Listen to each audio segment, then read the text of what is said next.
City Council. It's October 10th. Going to call the meeting to order at 7:02. Could we have roll call, please?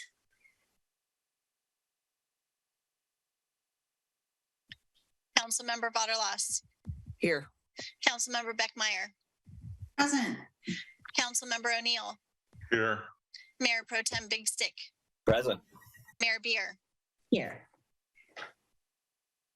Mayor Beer, I'll make a few announcements regarding tonight's meeting format. This meeting is being held by video conference with no physical location open to the public pursuant to the provisions of Government Code Section 54953 as amended by AB 361, which authorizes teleconference meetings under the Brown Act during certain proclaimed states of emergency. The public can observe and participate in the meeting via the Zoom link provided in the agenda or by phone to the dial-in number and webinar ID provided in the agenda. This meeting may also be observed live on Comcast channel 26 or online at www.cityofpacifica.org/livestream. For this meeting, live verbal public comments may be made through participation by Zoom. For members of the public participating via Zoom, use the raised hand button to indicate that you wish to speak on an agenda item or during oral communications when the mayor calls upon that item. For those participating by phone, use *9 to raise your hand to request to speak and *6 to unmute once called upon. The city clerk will call upon speakers at the appropriate time and unmute you after calling you by screen name or the last 4 digits of your phone number if you're dialing in. Please clearly state your full name for the record at the start of your public comment. Written and email public comments will not be read during the meeting, but will be made part of the written record and provided to council members and posted on the city's website for those received by noon today. Email comments are not monitored during the live meeting. The format of this meeting may be altered or the meeting may be canceled if needed. You may check on the status of the meeting by visiting the city's website at www.cityofpacifica.org for any updates. Thank you, Sarah. Okay, I'm going to read the land acknowledgement. The City of Pacifica acknowledges that we occupy the unceded ancestral homeland of the Ramaytush Ohlone people, who are the original inhabitants of the San Francisco Peninsula. We honor the Ramaytush Ohlone peoples for their enduring commitment to Mother Earth. As indigenous protectors of this land and in accordance with their traditions, the Ramaytush Ohlone have never ceded, lost, nor forgotten their responsibilities as caretakers of this place, as well as for all peoples who reside in their traditional territory. We affirm their sovereign rights as First Peoples and wish to pay our respects to the ancestors, elders, and relatives of the Ramaytush Ohlone people. We will now salute the flag led by Councilmember Vaterlas. I pledge allegiance to the flag of the United States of America and to the republic for which it stands, one nation under God, indivisible, with liberty and justice for all. Thank you, Councilmember Vaterlas. Do we have a closed session report? Yes, we do, Mayor. There's no reportable action.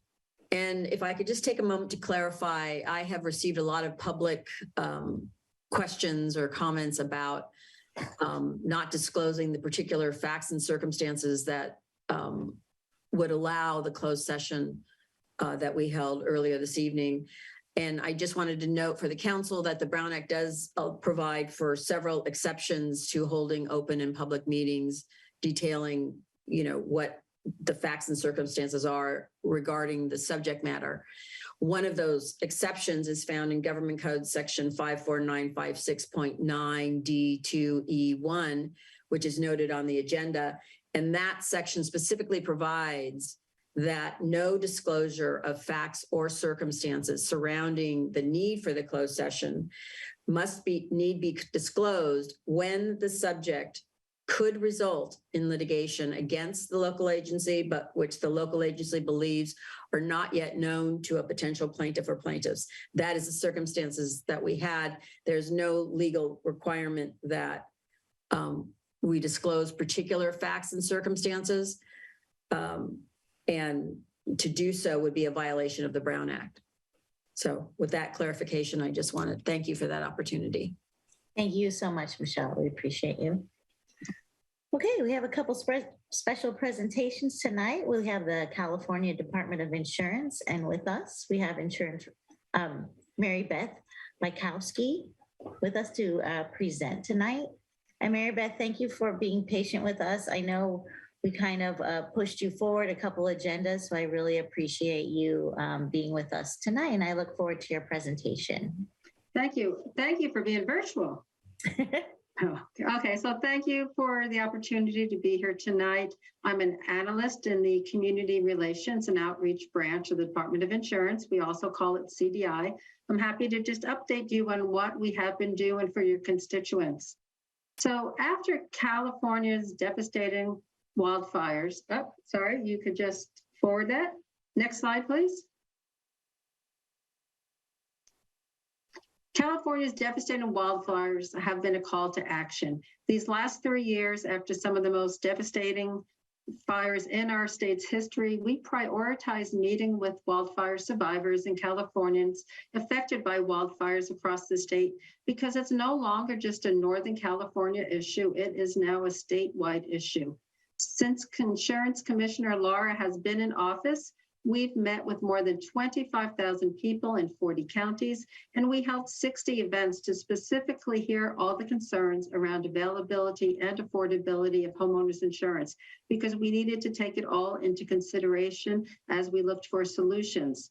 Next slide. Learning from the public and our first responders, the commissioner started working with the legislature on laws that helped survivors, including increasing payouts and benefits, such as coverage for evacuation expenses and extensions to the ALEs. Those are the additional living expenses, as well as increasing coverage for building code upgrades.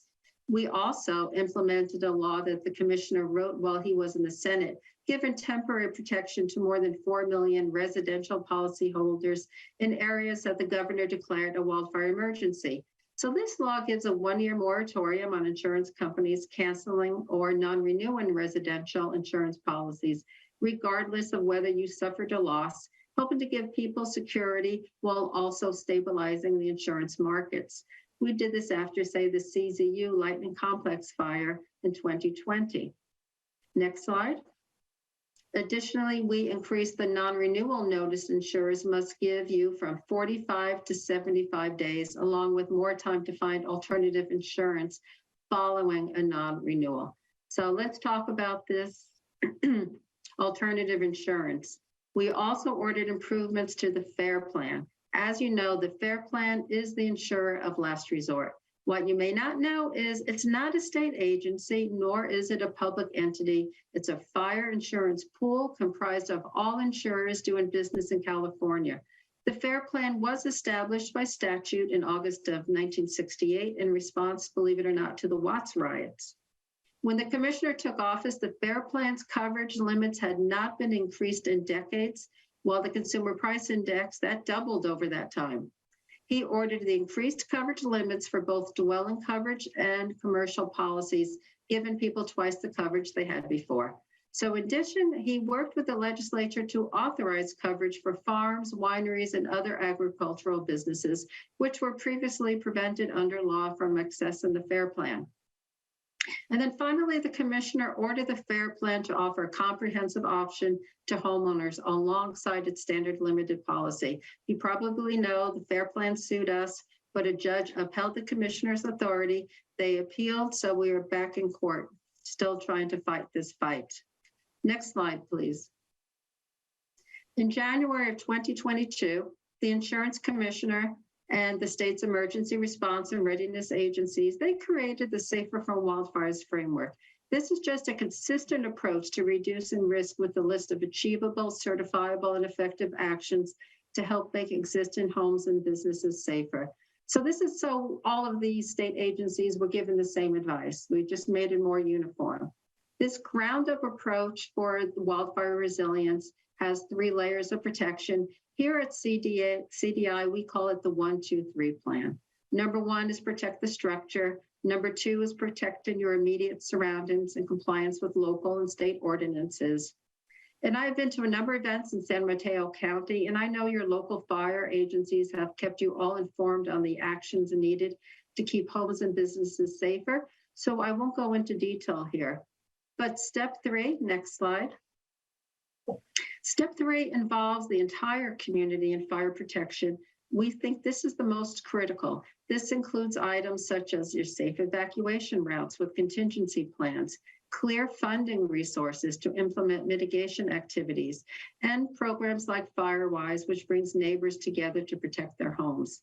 We found that by working together, we can do more than we can do on our own to make our community safer. There's nothing more frustrating, right, than if you're doing all the work to ensure your home is safe, but you're dropped because your neighbor's home is a fire hazard. Next slide, please. So the crucial part that CDI plays here is the commissioner introduced new regulations based on a really simple concept that came directly from consumers that we met with across the state. When you do the work, you should see a reward. So if you make your homes and businesses safer, this brings down risk down, and this can bring the this can bring the cost down too. So these actions are focused on safety and transparency. The commissioner is requiring the insurance companies to incorporate this framework into their pricing. Insurance companies will have to submit new rate filings that recognize safety. Transparency. Consumers will receive their property's wildfire risk score and the reasons for it. In the past, this information was considered proprietary. So how can you know what you need to do to lower your risk score if you don't even know what it is and what it's based on? And CDI will have oversight. And lastly, consumers will be able to appeal their risk score when they have done the work. So public input was critical to ensure that we were on the right track. We held a hearing on April 13th and we accepted public comments. CDI has evaluated all of the input and has submitted new regulations to the Office of Administrative Law, and we expect to have the new rate filings by January of 2023. Next slide, please. So CDI has created several online tools online at insurance.ca.gov to help you scour the marketplace. These next 2 slides just list everything, not everything, but a sampling of what we have, such as our top 10 tips for finding residential insurance. This gives you a summary of the information and options available. We have our home insurance finder tool. It can help you identify those insurance companies writing in high-risk regions to help narrow your search. And it gives you contact numbers for licensed agents and brokers in your area. And there's a page dedicated for grants. So, give you a heads up on how to apply for grants and gives you an array of sites to reach out to. And also the FAIR plan, California's insurance company of last resort, is there if you cannot find insurance on the regular marketplace. But do your best to make contact with every insurance company if necessary before you settle for the FAIR plan. One rule I always tell people is you have to shop around even if you already have coverage. Keep looking. And finally, if a consumer has any questions, complaints, or needs for help, they can call us. Next slide, please. And let's go to the final slide. They can call us at 800-927-4357.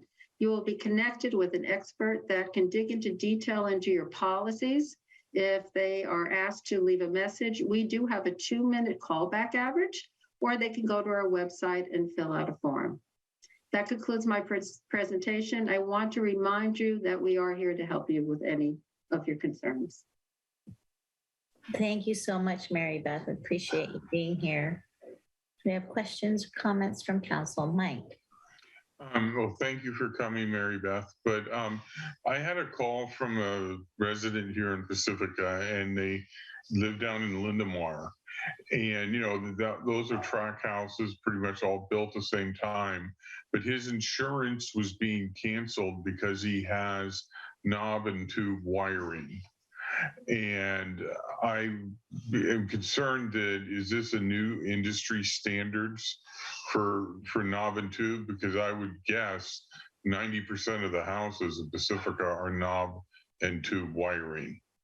Well, I'm going to be really honest with you. I'm not sure about the knob and tube. But if you want, I will get back to you tomorrow if you like, and I can send it to Sarah. I can send it off to one of our specialists.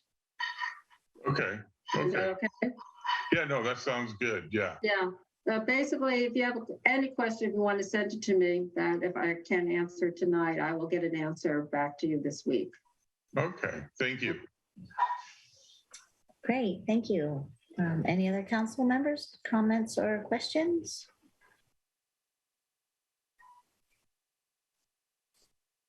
Just thank you for the explanation. I think you provided us some good information that we didn't know. Thank you. One other thing, we are having a town hall with Senator Becker on Wednesday. It's at 4:30. Sarah has the information. There'll be also a speaker from FEMA and somebody from a Firewise council, Fire Safe Council speaking, as well as the commissioner. Perfect. So, well, because look where you are, Council Member Bavalis. You've got the ocean behind you with the flood, with the climate change and water's rising, and you have the fires. So we're in, not to mention earthquakes. Yeah. So, you know, it's a tough time for all of us. And I even feel for the insurers after seeing what's happened in Florida. So we're in this together, and I think we all have to do our part to take this as many steps as we possibly can. I hate to say it. Thank you. Thank you.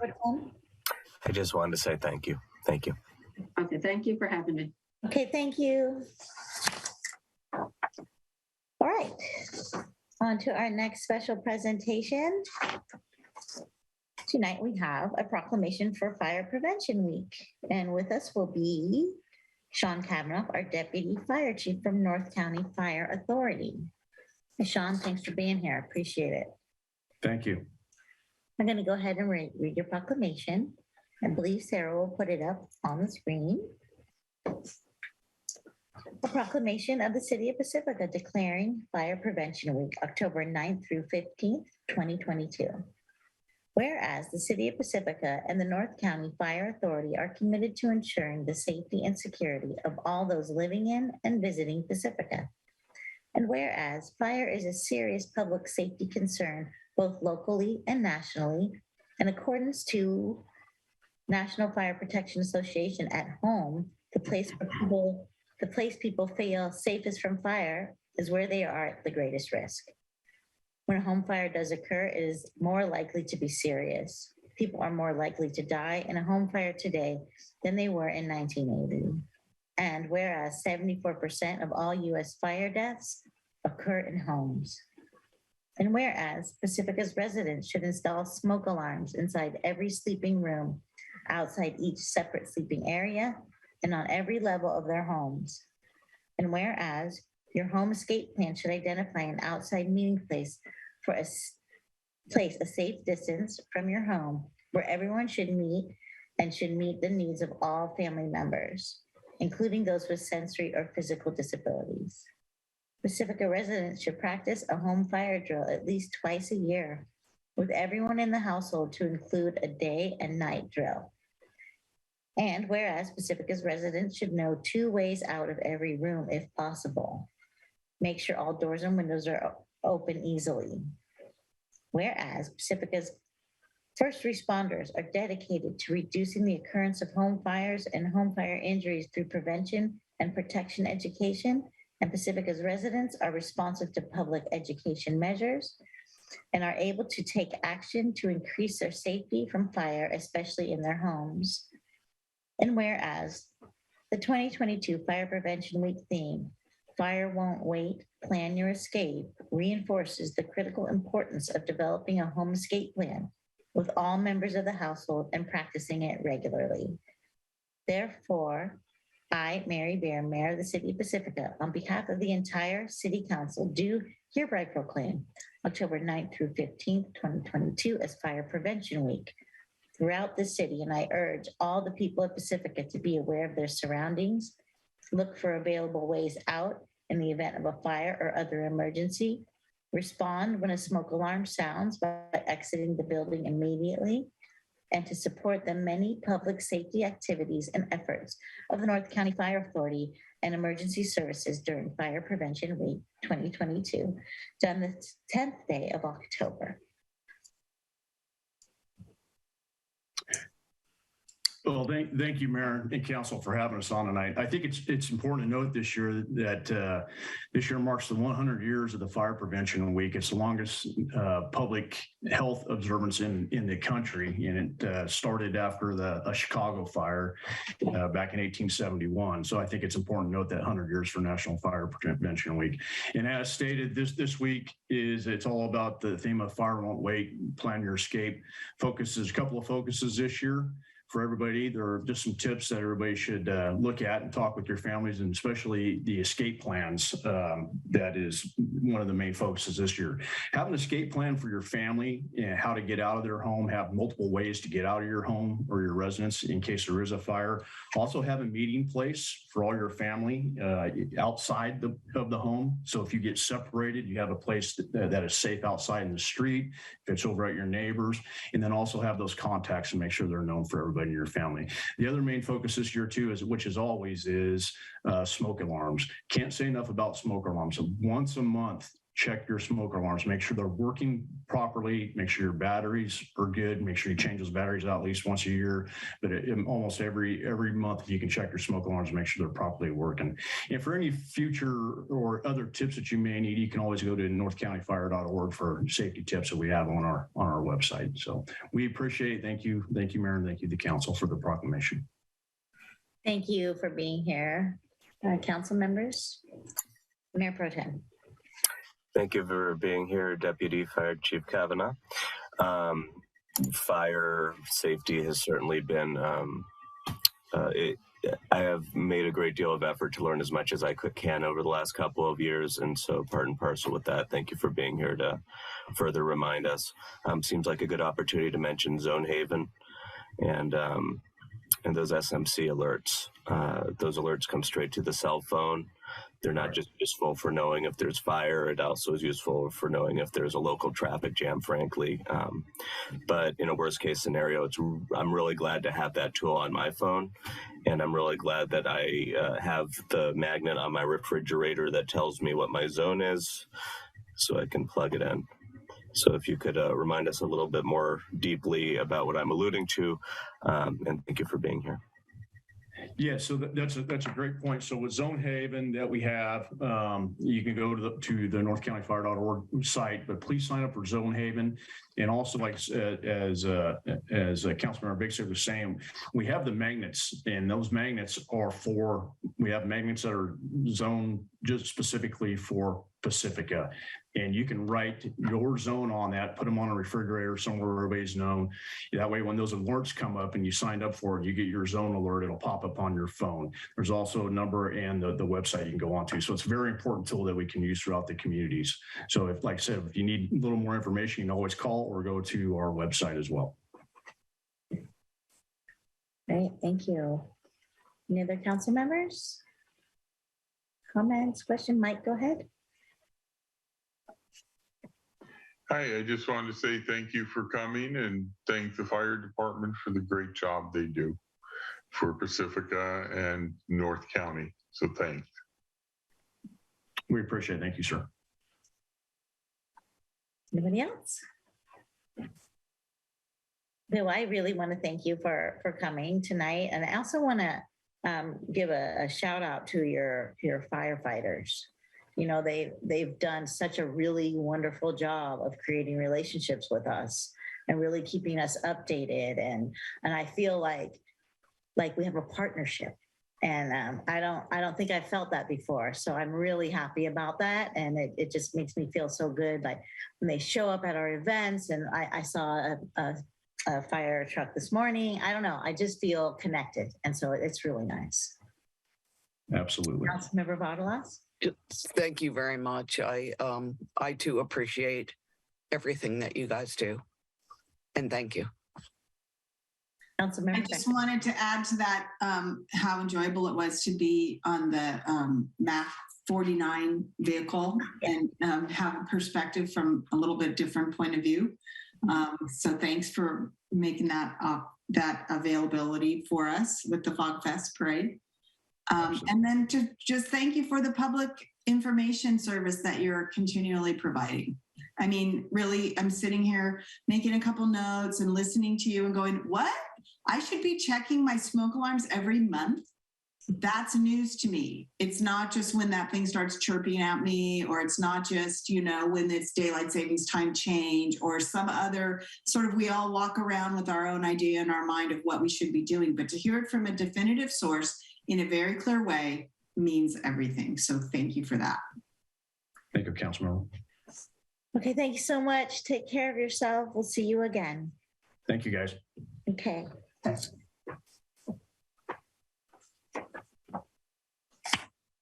Okay.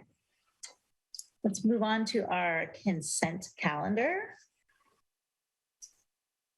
Do any council members want to pull anything off of the consent calendar? Okay.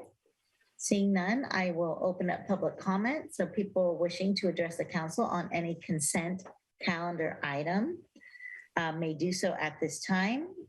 Each speaker will be allotted 3 minutes. Hello, Alyssa. Thank you for being here with us tonight. And just to remind people, the consent items are 1 through 8. Good evening, Madam Mayor. I do not see any hands raised at this time. I think we might want to give it just a second.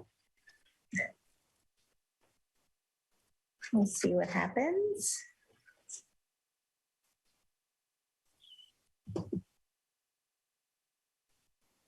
Okay.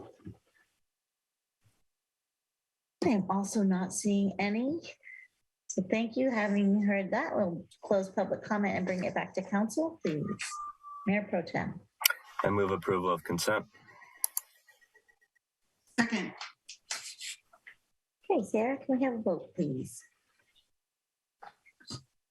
Okay, with the motion by Mayor Pro Tem Big Stick and the second by Councilmember Beckmeyer, I'll start the roll call vote with Councilmember Beckmeyer, Yes. Councilmember Vaterlos, Yes. Councilmember O'Neill, Yes. Mayor Pro Tem Big Stick, Yes. Mayor Beer, Yes. and the Thank you, consent Sarah. calendar items 1 through 8 pass unanimously. Thank you so much. We will move on now to oral communication or public comment. This portion of the agenda is available for the public to address the city council on any issue that is not on the agenda. Any person wishing to address the council shall be recognized by Alyssa and myself. You'll have 3 minutes, and please make your remarks generally and not to one council member. And as always, be kind, and we're ready to take your public comment. We currently see one hand raised by Christine Bowles. Christine, you may now unmute yourself to speak.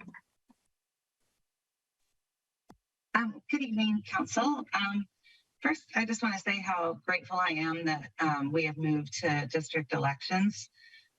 While you all, of course, serve the entire city when you're elected, what I've seen is by campaigning in a smaller area, it gives us the opportunity to really speak in depth with our potential constituents and really understand our issues. I wanted to share some input I've repeatedly heard from residents and businesses near Esplanade and Manor Plaza. And just to start, if you compare Lindemar Beach, Rockaway Beach, and Shark Park Beach, you know that each of these have public restrooms and multiple trash cans that are emptied regularly. Esplanade Beach, in comparison, has only one small trash can, which fills fast and regularly overflows, blowing over the bluff into the ocean. I know the neighbors on Esplanade and Dolphin Drive have spoken with you all for a couple of years about these issues. We get a lot of tourists too in this area, as well as RVs parking for days at a time. And I've been seeing increased numbers of homeless people living in their cars or even in tents on the ocean bluffs. I'm not complaining about our homeless, just the lack of trash management and services there. So some of the conversations I've had with our businesses, including Paul and Amy at the Chit Chat and Matt at Roslyn Bakery, what they're saying is that people are dumping their trash near their business dumpsters, again, because there is nothing except one little trash can. And so they themselves are spending a considerable amount of time picking up trash and paying for it to be removed. You know, they all work hard and this is a hardship for them. And we obviously want them to be successful and grow their businesses. So I'm wondering if there's some way that we can increase our trash receptacles in the area and also the frequency of pickup. Paul also told me that the bluff in front of the Chit Chat is used regularly for defecation as there are no toilets. I'm just wondering if, again, if there's a way we can consider, you know, a short-term solution at least. Perhaps the city could pay for a porta potty in the area. This is obviously a basic human need. And I think we residents and businesses and taxpayers really deserve to have a better, clean and sanitary environment around our beaches. Thank you. Thank you, Christine. Our next speaker is Jeremy Stafford. Jeremy, you may now unmute yourself to speak.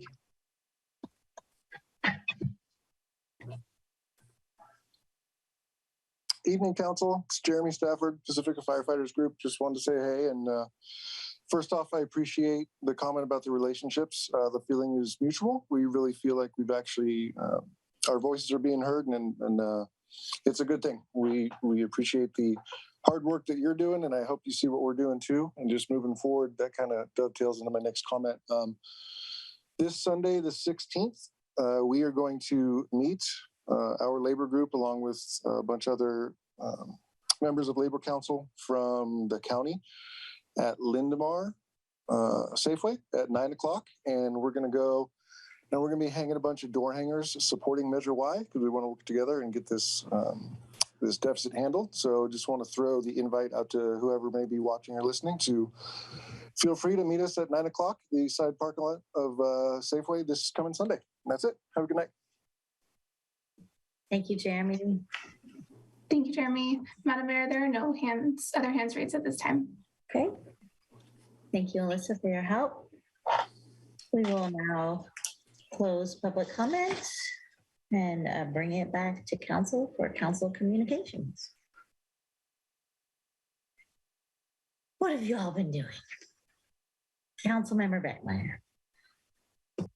Well, I've been very busy. Last week, I think, was a record week. I know there have been a few weeks like that where I literally had something every night or day, well, afternoon or evening. It was a crazy busy week. It wasn't last week, excuse me, the week before. With the council meeting starting on Monday, which was, a 5 to 10 p.m. activity for us with the closed session. And then the next night we had the Reach Code study session, which was very informative. And I'm so glad that we had the opportunity to have that dialogue and conversation and delve more deeply into those issues. However, it was a good couple-hour commitment of time and well worth it. That same afternoon, I met with a constituent who's very knowledgeable about traffic and transportation issues. And he has been a font of knowledge and insight and useful information for me. Some great suggestions about ways that we might partner with our neighbors to the south on the coastline, and a really good conversation.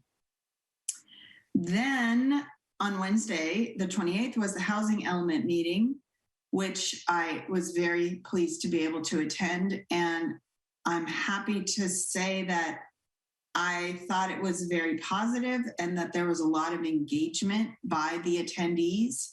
I realize it's not the same as an in-person kind of meeting, and I'm glad that there will be that opportunity coming up later in the process. But for what it was, I thought it was very well handled in terms of the polls and people having a chance to give input and respond, and then also the breakout rooms into smaller groups. So I thought that was just masterfully done. Thursday was another study on REACH codes, this time provided by PCE, Peninsula Clean Energy, intended for elected officials in the county. And a portion of that, the informational portion of that meeting was recorded, and I believe perhaps Mayor Pro Tem can tell us if it's available or will be available on PCE's website or some kind of way, but it was great. So there's that. And on Friday, there was a Business Improvement District meeting involving members of the Business Improvement District, which are hotels, and their representatives from hotels, and then city staff and staff from the Chamber of Commerce, and the mayor and I were there. And it was very enlightening and useful, I think, to have a conversation about where we are with moving forward with the goals that we established when we reviewed the bid report, and where we're having success in collaborating and where we still have some challenges, and we're moving together to resolve those issues. For me, over the weekend, there were 2 community-based things for environmental related, I guess. I had the opportunity, as I do frequently on the first Saturday of the month, to become involved with the San Pedro Creek cleanup, which I love doing. And it was just a fantastic opportunity. I ran into so many people on the little trail that leads west. And then, going in and cleaning out different areas of the creek, ran into some students and their families, their adults from where I work. And then I couldn't understand why about a week later, I kept having this so itchy. And then I remembered, oh yeah, I was in the middle of all the underbrush by the creek with a short sleeve t-shirt on, and I have extreme sensitivity to plants and get rashes. And so yay, I'm in the middle of that, but it was a beautiful day. It was a gorgeous day, and we got a lot cleaned up, which made me very happy. The next day, Cabrillo School had its Green Team Community Work Day. So we did a little bit of the same, but no rashes. Thank you very much. Just a little bit of raking up of things. And we do try to reach out, and we weren't able to this time, but whatever chance we get, we try to address some of the weeds that build up in the bioswales that are in front of Cabrillo School on Crespi Drive. On Monday, I didn't have anything. It was amazing, except work, of course. But then Tuesday was a great opportunity to have a pride meeting that the mayor led, and that we're getting ready to, we're launching into planning for Pride 2023. And that is great, because it does take a long time to coordinate something that's a community-wide celebration. And that same evening, we had a Rotary dinner meeting, and I'm pleased to report that the Rotarians do what they love to do, which is supporting the community, but in a fun and competitive, slightly way. And so there's a list of items that the Resource Center needs for clients. And the Rotarians divide into 2 teams, and they have a competition over a period of weeks of which team is going to obtain the most of those items. In the past, it's been a canned food and other item drive. And in this case, there's a specific list. So that is on, and it's already happening and very exciting. And we had a candidate briefing for a couple of hours Wednesday night. And then I was able to leave there and catch the last bit of the Beautification Advisory Committee meeting. And there is I wanted to announce that there's a community workday being planned at the community center to work on the planters that are located in front of the community center near the highway and on the edge of the parking lot. And that date is the 22nd of October, and it's going to be 10 a.m. to 12 noon.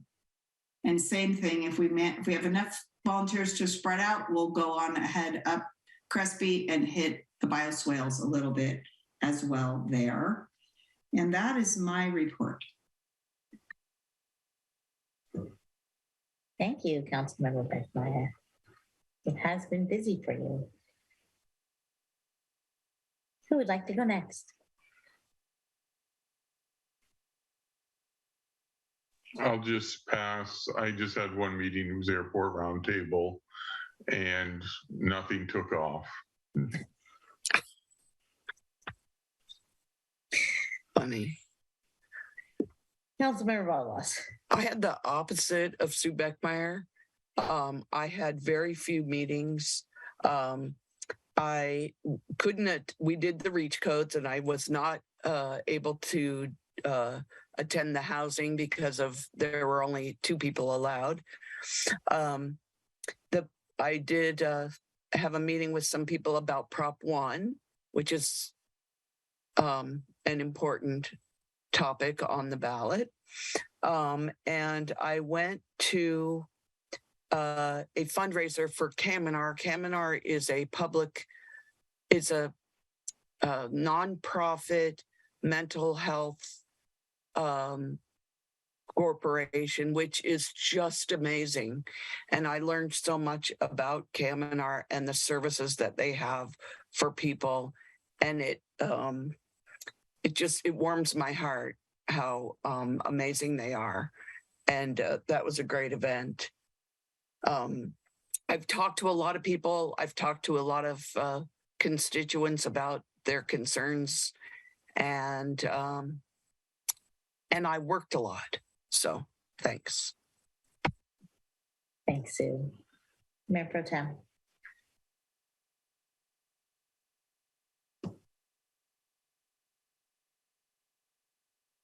You are still on mute.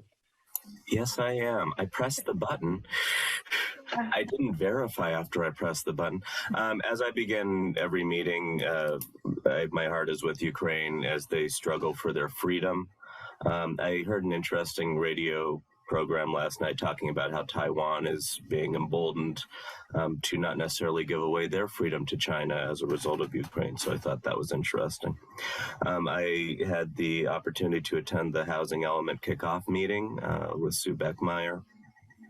I got to jump around between the various breakout sessions, which was fun, and listening to the community give input going into the process and giving that initial feedback. So it was, I thought, a very nice way to begin this process that will, from here on out, take us a little while. And I look forward to one of the 2 meetings that's scheduled later in, I believe, October. I got to attend that Reach Code meeting also with Councilmember Beckmeyer that PCE put on, Peninsula Clean Energy, that is. It was a nice review after the robust council discussion we had a couple nights prior. And as they were mostly not telling me new things, it was nice reinforcement of the discussion we had. To answer Councilmember Beckmeyer's question about where to find that video of the material from that meeting, if you go to bayareareachcodes.org, you'll be able to find videos toward the bottom of the page at bayareareachcodes.org. I also got a little information from our Peninsula Clean Energy Community Outreach Specialist who lives here in town, that as a result of being members of PCE, we've saved approximately $421,000 annually as a city, that we've reduced our greenhouse gas emissions by 98% since 2016, and we've taken approximately 48,000 metric tons of CO2 out of the atmosphere. It's about 5.4 million gallons of gas. So that's all good news. I had a lovely meeting with Carol Groom about a week ago. I wanted to gain insight about Coastal Commission from an actual coastal commissioner.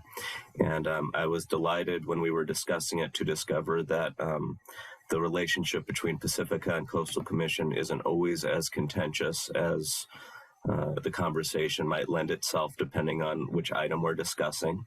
So it was helpful for me to know that we are working with rather than against more often than not. And that was a nice way for me to break the ice with Coastal Commission at all, so that I can look forward to deepening my understanding and whatever relationships I might be able to, so I can deeper understand our relationship as a city with Coastal Commission and try and head in that direction accordingly.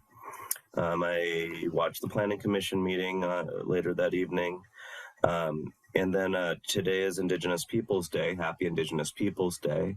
I got to reflect on that a little bit as as our mayor was reading the land acknowledgement. And I got to internally express some gratitude that we do that every week. And tomorrow there's a Boys and Girls Club meeting at 6 o'clock. I believe it's at the clubhouse in person, Mike. It's not going to be Zoom this time, right? It's going to be at the clubhouse. Is it board? I'm not aware of it. I think, it's a parent meeting, yes. And I think they're going to try it in parent because they had like one person show up at Zoom. So they're going to try in person now. So we'll see how many people show up. I'm looking forward to that meeting tomorrow at 6 o'clock at the Yosemite Clubhouse. Thank you. Thank you, Tiger. You know, when you were talking, Councilmember Beckmeyer, about all the consecutive meetings, right? It was also Fog Fest that led into that, all those meetings. Yeah, and so I was really feeling that by the week after that, I was exhausted. So we have been doing a lot. Okay, where do I start? So I attended the Business Improvement District meeting with Councilmember Beckmeyer. It's been really good for me to learn about the importance of the relationship between the hotels and the chamber and the city. And I look forward to continuing to learn more about that and to help the collaboration move forward. I had a lot of interaction with Coast Pride. I attended their board meeting. They attended the Pacifica Collaborative meeting and presented all their information to the collaborative. It was an in-person meeting at Pacifica School District office. So I want to thank Superintendent Heather Olson for having us. It was really nice to be back. It felt like we were back at home in that room specifically. So it was really nice. And then we had the Pacifica Pride planning meeting, which was a really great meeting. We were able to debrief last year, talk about what went well, what didn't go well, what we could improve on, all the questions we had. So we have a really clear path moving forward. I want to thank our city manager, Kevin Woodhouse, for attending and showing support in that way. I really appreciated you being there, and I know everyone else did too. Let's see. I also watched the Planning Commission meeting, not in real time, but I did review it later on during the week. So thank you for all of your work. I attended the Mayor's Mental Health Initiative meeting where we're talking about what the work will look like in the next year. I met at the council chamber. So I want to thank Cindy Abbott from the Sanchez Art Center for meeting us out there and for helping us take a look around the room and figure out how we could place art. And I'm really glad she was there because in my mind, you fill up the white space. And she kind of taught us differently about how we can highlight pictures and where to put them and where we can have our community corner. So I'm really excited about what that's going to look like. So again, thank you to Mike Perez and to Cindy Abbott for that work. I'm looking forward to Arbor Day, which is coming up in November. So wait to hear some more about that. It's going to be wonderful again. I'll be up at Oceana High School this year. So join us. We'll get some more information out to you about that. And then I helped deliver the gifts for Pacifica Resource Center Palmapalooza's event on Saturday with my 7.5-year-old neighbor. He went with me. So he knocked on the doors and we got to talk to people and thank them for supporting the Resource Center. So that was really wonderful. I do want to thank our community for your continued support of the Pacifica Resource Center. Please continue to give and support. We need them and they need us, right? We need each other. All right, so I think I'm done. And Councilmember O'Neill. Yeah, I just wanted to, for those of you that our house might be bare of Halloween decorations, the Pacifica Historical Society has an overabundance of ghouls, goblins, pumpkins, and ghosts. So they are having a special, it's going to be part of the regular rummage sale. but they are also having a special 2-day sale of just Halloween exclusives. So check the Pacifica Historical Society's website, and you might get a good deal on a goblin. Do you have the dates by any chance? Yeah, let me go through my emails and I'll let you know. Okay, cool. Yeah, thank you. Okay. I know some people who would love to do that. So thanks for letting us know, Mike. Okay, we're going to move on to staff communications with City Manager Woodhouse. Hello, Kevin. Good evening. Thank you, Mayor Beer, Mayor Pro Tem Big Stick, and City Council members. Kevin Woodhouse, City Manager. I have a few communications I'd like to provide. I'd like to start out with some great news about a couple awards that the city's Administrative Services Department under Assistant City Manager Julia Carter have received recently. The first is that for the first time, to my knowledge, in Pacifica's at least recent decades history, that for our annual comprehensive financial report for the year that ended June 30th, 2021, the city has received the highest award that's received for those from the Government Finance Officers Association of the United States and Canada for the Certificate of Achievement for Excellence in Financial Reporting. And it's a difficult award to get. And the significance of that is that the ACFRs are really a transparency statement about the city's finances. And so to achieve that award is a great achievement. Hats off to the finance team and Ms. Carter for that. Next, out of the Administrative Services Department is an Information Technology Award that we received, and we learned both of these last week. So it was fun to receive the news.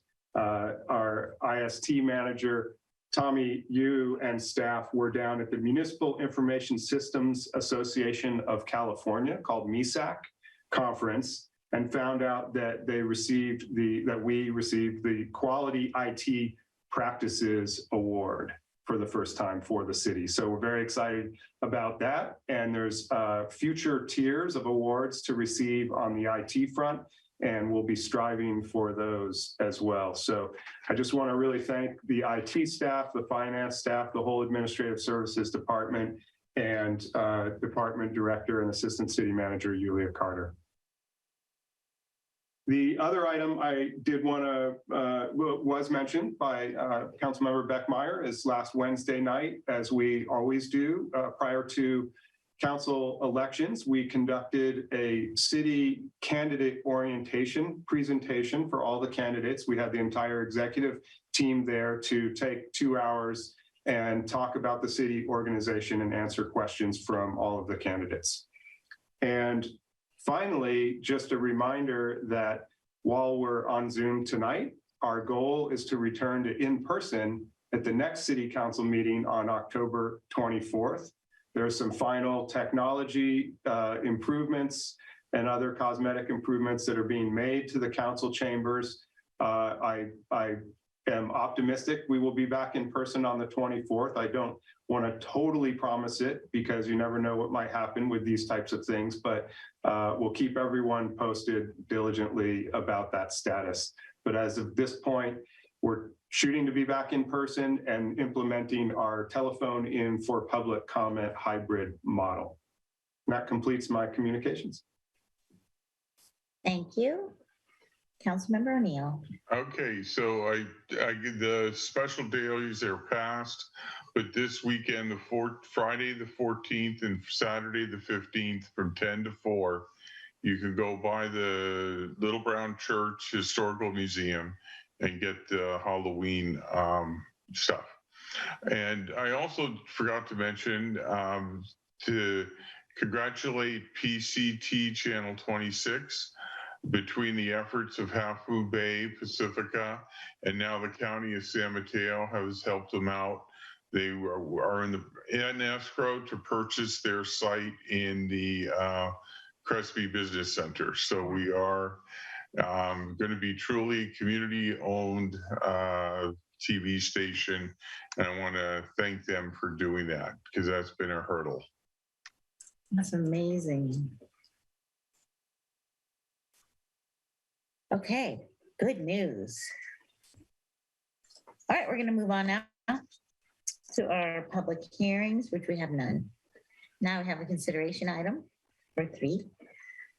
Our first item is a resolution approving the Second Amendment to the franchise agreement with Recology of the Coast to extend the term an additional 10 years with an option to extend for an additional 5, and et cetera, as explained on the agenda. Tonight we have Lisa Peterson with us to present, and we also have Rick Simonson, an HFS consultant. Yes, good Good evening, Director Peterson. Thank you so much, Mayor. Good evening, Mayor Pro Tem, and council members. Lisa Peterson, Director of Public Works. And yes, indeed, you have Rick Simonson from HFH Consultants here with me tonight as well. They're financial consultants and did a review of the amendment for Recology, the Second Amendment. We also have Megan Burke. She is a special legal counsel from our city attorney's office, and we'll all be available to answer questions at the end of the presentation. I did want to start that presentation, and I think I can probably get Sarah to put that on. Thank you, Sarah. So anyway, tonight we're having a conversation about the approval of the Second Amendment to the franchise agreement with Recology of Coast. Next slide, please. I did want to highlight a couple of the key recommendations. So one of these is we are requesting the council to approve this second franchise amendment with Recology. This will extend the agreement for 10 years with an option for another 5 years. And also to approve the 2023 rate schedule for Recology, which has been calculated to be 5.8%, and revise the city fees to comply with applicable law. Next slide, please. Just some quick background. The city entered into the franchise agreement with Recology for Waste Services back in February of 2010. The first franchise amendment was executed in March of 2013. And in October of 2016, the city extended the agreement for 5 years to December 31st, 2022, which is when the agreement ends. And the agreement grants Recology of the Coast exclusive rights for collection of solid waste, organics, and recyclables. Next slide, please. So staff is recommending that council approve this second franchise agreement with Recology for a number of reasons. One of these is that our current agreement is set to expire on December 31st, 2022. That's coming up very quickly. Also, Recology has been satisfactorily meeting the city requirements for waste services since 2010. They have a lot of exclusive knowledge about the city's needs. They formed very important community relationships in order to complete their work. They have the right equipment to get it done. Recology and the city staff work closely on complex day-to-day issues related to the city needs and to make sure that we are complying with all of the California state requirements. Next slide, please. I did want to go over a couple of key amendment revisions. So one of these revisions is to allow for Recology to complete additional work that is required by the new state organics collection bill, which is SB 1383. And this is related to organics diversion, collection, outreach, and reporting. And as council may remember, back in the fall of 2021, the city council adopted changes to our city Pacifica municipal code to incorporate these required Senate Bill 1383 organics collection requirements. So we do have that also as part of our Pacifica municipal code now, which we're required to do. So that does require Recology to do additional work. And also the amendment revisions incorporate a reconciliation of fluctuating fuel costs at year end. And this will allow us to account for the actual costs that are spent on fuel, whether those are higher or lower. It allows for a baseline for the labor, wages, the pension, and the healthcare costs. And it does increase the on-call residential curbside service for bulky services for residents from 2 times a year to 3 times a year. Next slide, please. Lisa? Yeah. I thought it was 3 times under the existing contract that bulky items pick up. Yeah, I think that they have been doing that for residents, but the actual agreement currently says 2 times. So Oh, okay, so this is just clarifying actual practice. Correct. Okay, thank you. You bet. Okay, so the next key amendment revision is changes to the hour for commercial and residential collection. So the previous agreement had a start time for commercial service at 5 a.m. and 6 a.m. for start time for the residential services.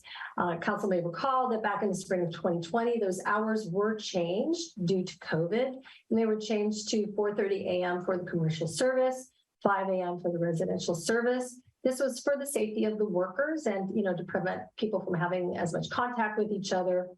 And what we have found over that time is this has actually worked very well. Our recommendation is to keep the current collection times at 4:30 a.m. for commercial service, 5 a.m. for the residential service.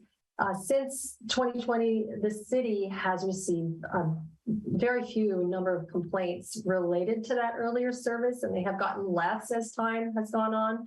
Recology has also noted that they have lower fuel costs and they have less time for their operators because they're working earlier in the hours with less traffic. And of course, those lower costs are then also, reflected in lower increases in the rates. Recology has also noted it's safer for their operators in these, big trucks on very small streets, to not be out there when everybody's off trying to get to school or to work. Recology has also stated that they've received requests from residents for the earlier pickup of the trash cans because those residents want to be able to pull their trash cans back in, and they feel that it prevents their homes from appearing like they're unoccupied because these folks are now, a lot of them, going off to work. Next slide, please. So another key amendment revision are the changes to the franchise and services fees. So there was a recent court case, it was Zolli versus Oakland, and this has altered the way that these fees can now be charged.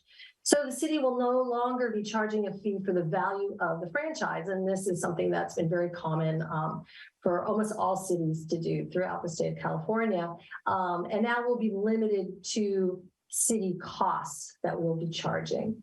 So since 2010, Recology has paid the city $910,000 a year in fees.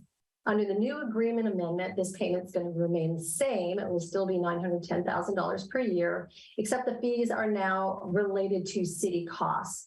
And also these costs would change yearly with the consumer price index.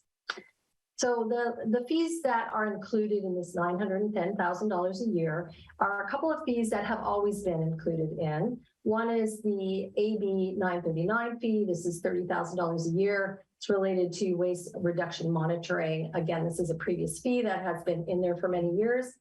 The Frontierland Park fee has also been in there for many years. This is a $75,000 per year fee. It's related to remediation of the landfill area in Frontierland Park. And we have administration services fees of $183,790.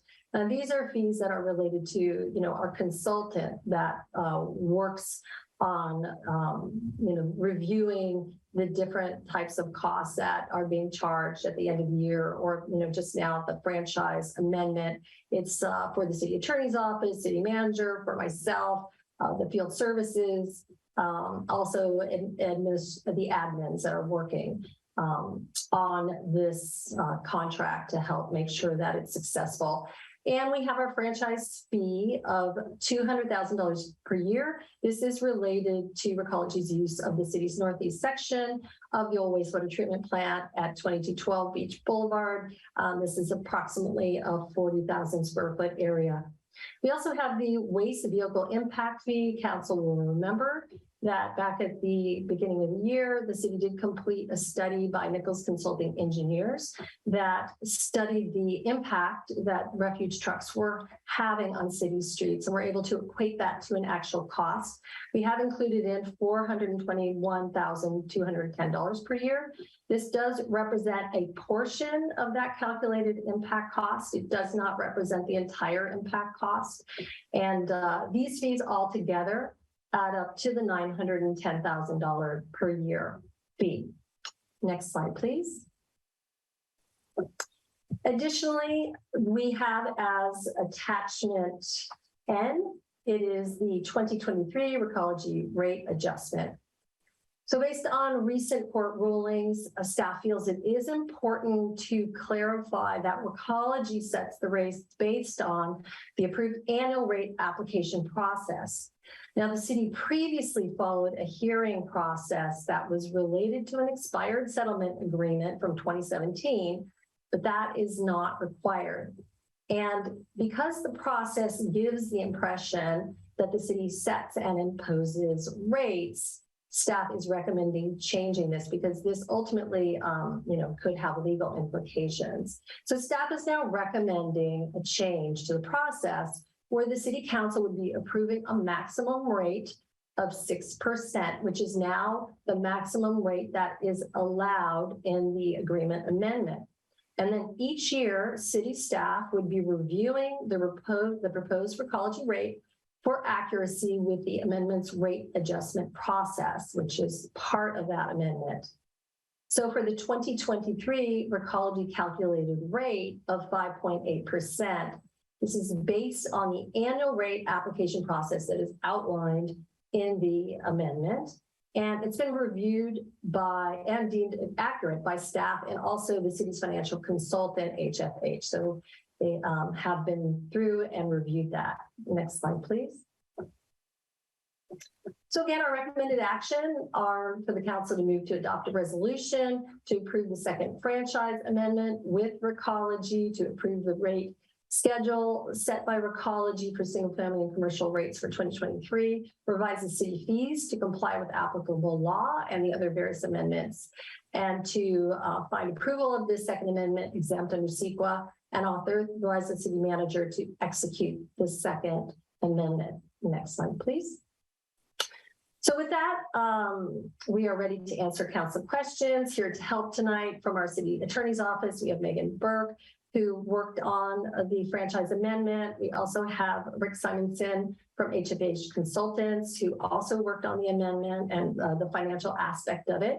In our audience tonight, we have from Ecology of the Coast, Chris Porter, who's our general manager, and also Rich Lancer, who is their controller, who we can certainly call up as panelists should council wish to ask them questions as well. Thank you very much. Thank you, Director Peterson. Council, do we have any questions tonight?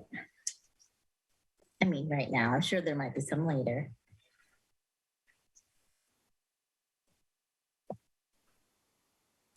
All right, let's go to public comment, and then we can come back and have a discussion. Hi, Alyssa. Hello. There are currently two hands raised. The first hand is by Remy Tan, followed by Sue Degree. Remy, you may now unmute yourself to speak. Hi, it's Remy Tan, Pacific Manor. Just had a concern with the rates have gone up quite a bit in the last few years with Recology, and I'm just wondering, did the city actually went out for an RFP and had multiple companies bid on it? I mean, there are different waste management companies throughout the Bay Area. Just concerned that this, is kind of a monopolistic practice. Secondly, always wondered why the garbage trucks come in really early, 4:30, 5 o'clock in the morning, when, wakes us up, making a lot of noise. And, also sometimes they extend into rush hour, makes it very difficult to get out of narrow streets. So just wondering why they couldn't do it like during the middle of the day, between the morning and the evening rush hours where there's less cars in the road.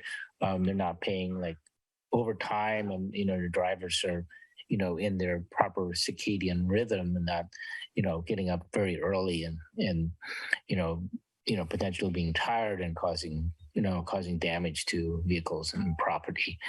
Thank you. Thank you, Remy.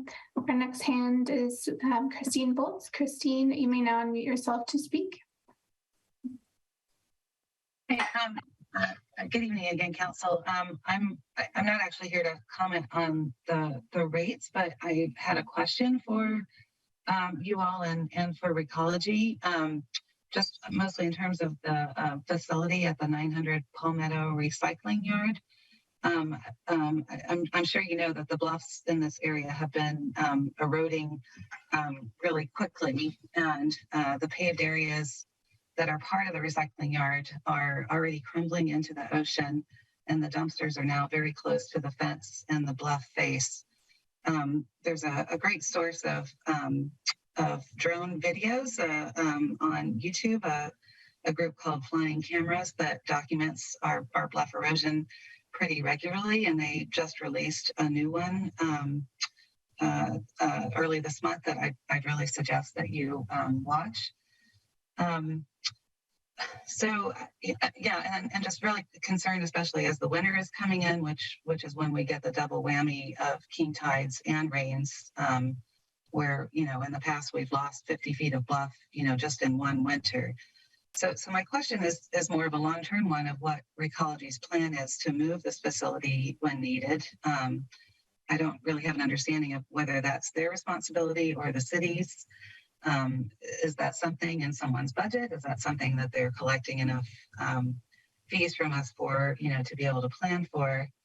And then also, do we actually have land identified where this will need to be moved? Thank you. Thank you, Christine. Madam Mayor, there are no more hands raised at this time.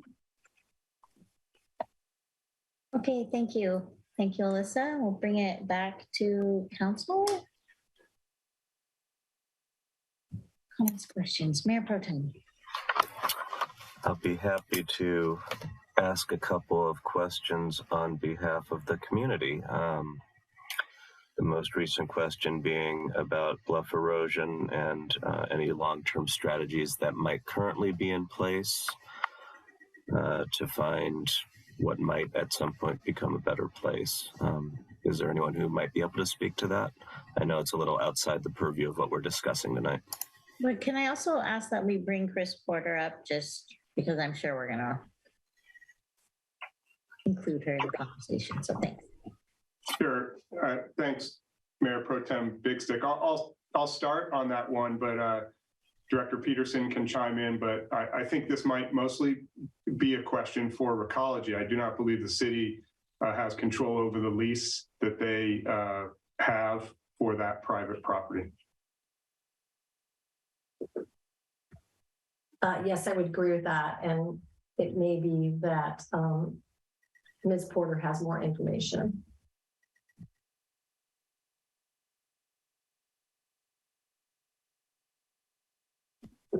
Chris, did you have something more you wanted to add? You need to unmute. There you go. Hi, good evening. Chris Porter, General Manager, Recology of the Coast. We do not own the property where the recycling yard is on. We have not lost any area off that yard for the last 4 years. So no land has been lost.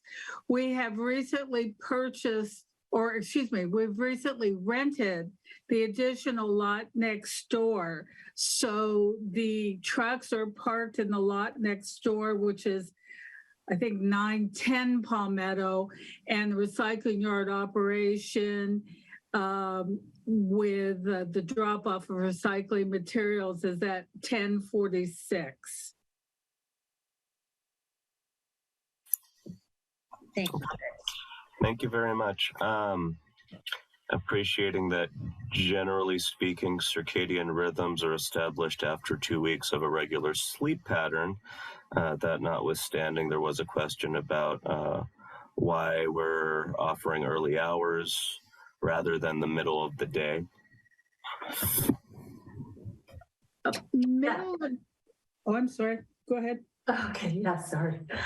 Yes, thank you, Councilmember Big Stick. So, I think we did discuss that a little bit in the presentation. I mean, it's also is more cost effective for Recology, and therefore more cost effective, for their rates to operate that time. Chris has also mentioned the issue related to safety issues with her operators and problems that they have had in the past related to operating when there is traffic.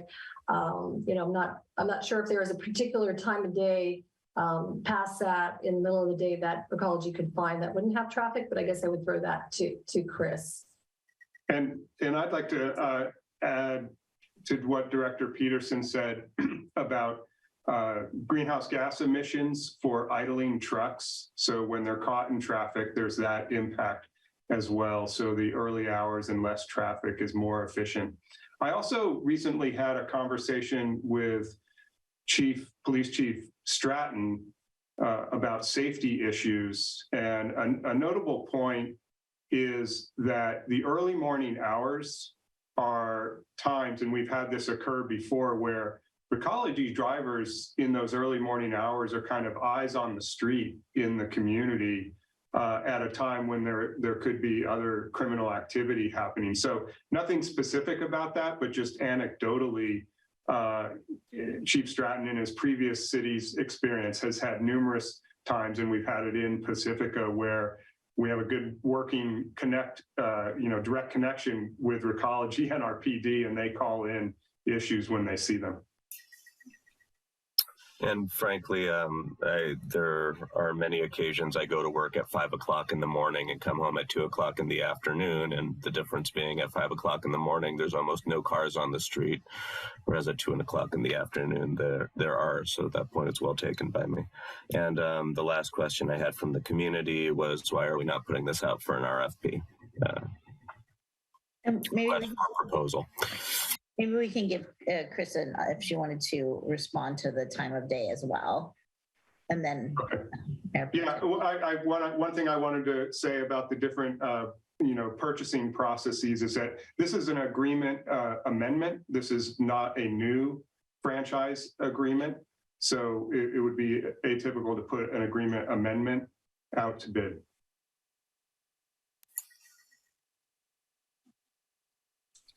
Were you waiting for another response from Chris, or was that? Only if you feel necessary, Chris. One thing I would like to say, and I thank I thank City Manager Woodhouse for stating that he had discussed with the police chief, because it was the Recology driver that caught the person breaking into the Chase ATM about a year ago. And it was also, we have caught numerous catalytic converter thefts. We have also caught break-ins. So I think my guys need to be deputized. They really, and they're very alert. All of my guys are very alert, and 80% of my staff live within the city of Pacifica. So they are members of the community just like everyone else. The point is well taken that this is an amendment to the current agreement. It's not a new agreement, and that Recology has been such an amazing community partner over the course of their time with us. I think in 2016, they even reduced rates when they had the opportunity to. Mm-hmm. So somewhere between, apparently becoming crime fighters now, which is, it's a sign of the times that we all have to watch out for each other in such a way, but that our people do watch out for our community in this way, on top of everything else, to looking for opportunities to reduce rates when able to. The service is good, and I imagine it might actually be more costly to put out requests for proposals to look at different combinations of service and give Recology the opportunity to frankly ask, well, why should we keep rates as low as we do? So all of this is to say that I've read this report, and I've had my experience with Recology over decades now, and it looks good to me. Councilmember Beckmeyer. Yeah, I just wanted to echo some of what Mayor Pro Tem was saying on that point. One of the things that I'm very sensitive to is, the changes that we make as a body that then end up impacting Recology's cost structures and how that all does factor into the cost of doing business. And so while we are cognizant of and concerned about our pavement condition index, and we make a global decision around heavy trucks using our roads, around pavement cuts for such things as sewer laterals, this is the proof that where it comes in. So that's one of the impacts. We saw it in the slides that factors into the franchise fee that is charged. And frankly, we approved it for a reason. We need our roads to be brought up. And so I guess my point is, you can't have it both ways. And so the community really needs to understand that. And it's hard because this is a complicated thing, all the factors that go into the rate costs over time. The other area that I think is a huge impact that Recology has been a strong partner for us and will continue to be because they're experts is the implementation of Senate Bill 1383 and related state laws that have gone into effect prior to that and since then. Those are huge lifts for the city.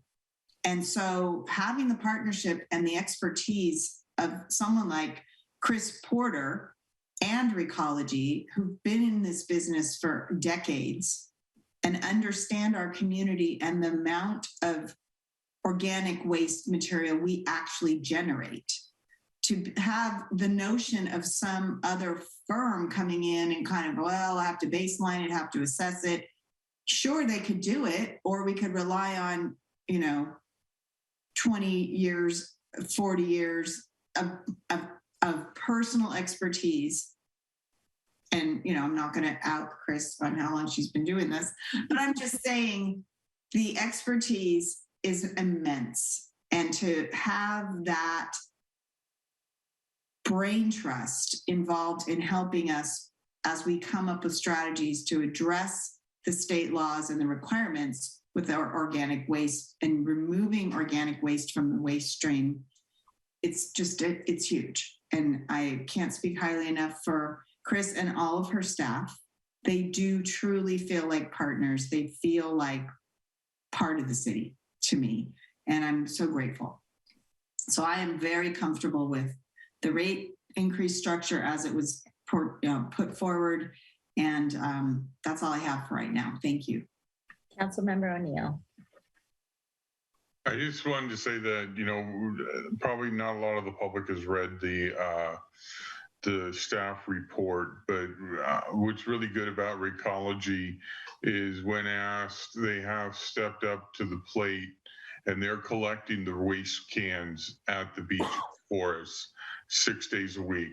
And that's a lot, 7 days a week. It's a lot cheaper than it is for us to have a city staff member doing that. They also, I'm proud of the fact 80% of their workforce lives in Pacifica. It's a union company that is providing a living wage and benefits to their employees versus other companies that just hire Joe Schmo that doesn't have a Class B license to drive a commercial truck. And I think that's important also. And I think, to time shift it from early morning to afternoon, you got to remember once you pick up that garbage, it's got to go somewhere. So the other side of the plate is you would be sitting behind garbage trucks going to I think they go to Ox Mountain, sitting behind garbage trucks going to Ox Mountain when you come home at the commute hour because they can't store the stuff in their place overnight. So you can correct me if I'm wrong, Chris, but I think it's important to realize there's a time for everything, and and all. There's that old song from the Birds or something, time for everything and everything there's time or something. So. You're absolutely right, Councilman, because we would be stuck in the traffic on Devil's Slide going up 92 to Ox Mountain. Most of those roads are one-lane roads, and the traffic is getting to be horrendous. Since the tunnel opened, that traffic has increased drastically. So going in the afternoon would just be a huge addition to time, overtime, fuel, everything. Thanks, Chris. Councilmember Vargas. Recology is definitely. Oh, you went on mute. Oh, sorry. Okay. There, I undid the wrong thing. They're a community partner, like everybody has said. When they do the beach cleanups, they're there. They have their dumpsters so that the debris that people clean up from the beach goes to them. And they are a huge participant in keeping this town clean. I know I called once to have somebody had dumped some mattresses. I called and the person was there to pick them up before I even got off the phone. So they're always responsive and a great company to work with, like everybody else said. And I think we need to go forward. Thank you. Yeah, I'm going to echo all of that. The partnership that we have with Recology is so important for our community in so many different ways. And I just wanted to comment on a couple little things. When you're talking about rate increases, Recology actually put a cap on the rate increases. So there's that. They're paying for the recycling to keep it out of the landfill. And so there's all these extra things that are going on that I don't think our community understands. We've got complaints at the beach. I call Chris Porter. She answers me right away. Her guys are out there emptying the cans.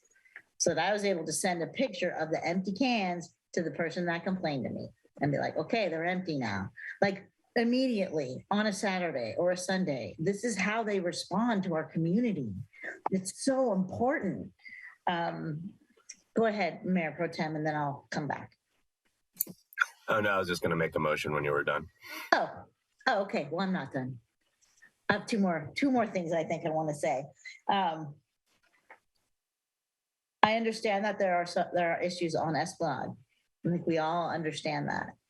And we're going to work together, to help the folks on Esplanade by providing them resources so they know where they can take their trash. And we're going to help them. So we all know that there's an issue out there. Having said that, I have not received any complaints about abandoned waste since Recology started emptying the city cans every day. And so I want to thank Recology for that. I personally have not received complaints about abandoned waste. Full trash cans at the beach, yes. But like I said, boom, right away, they're on it.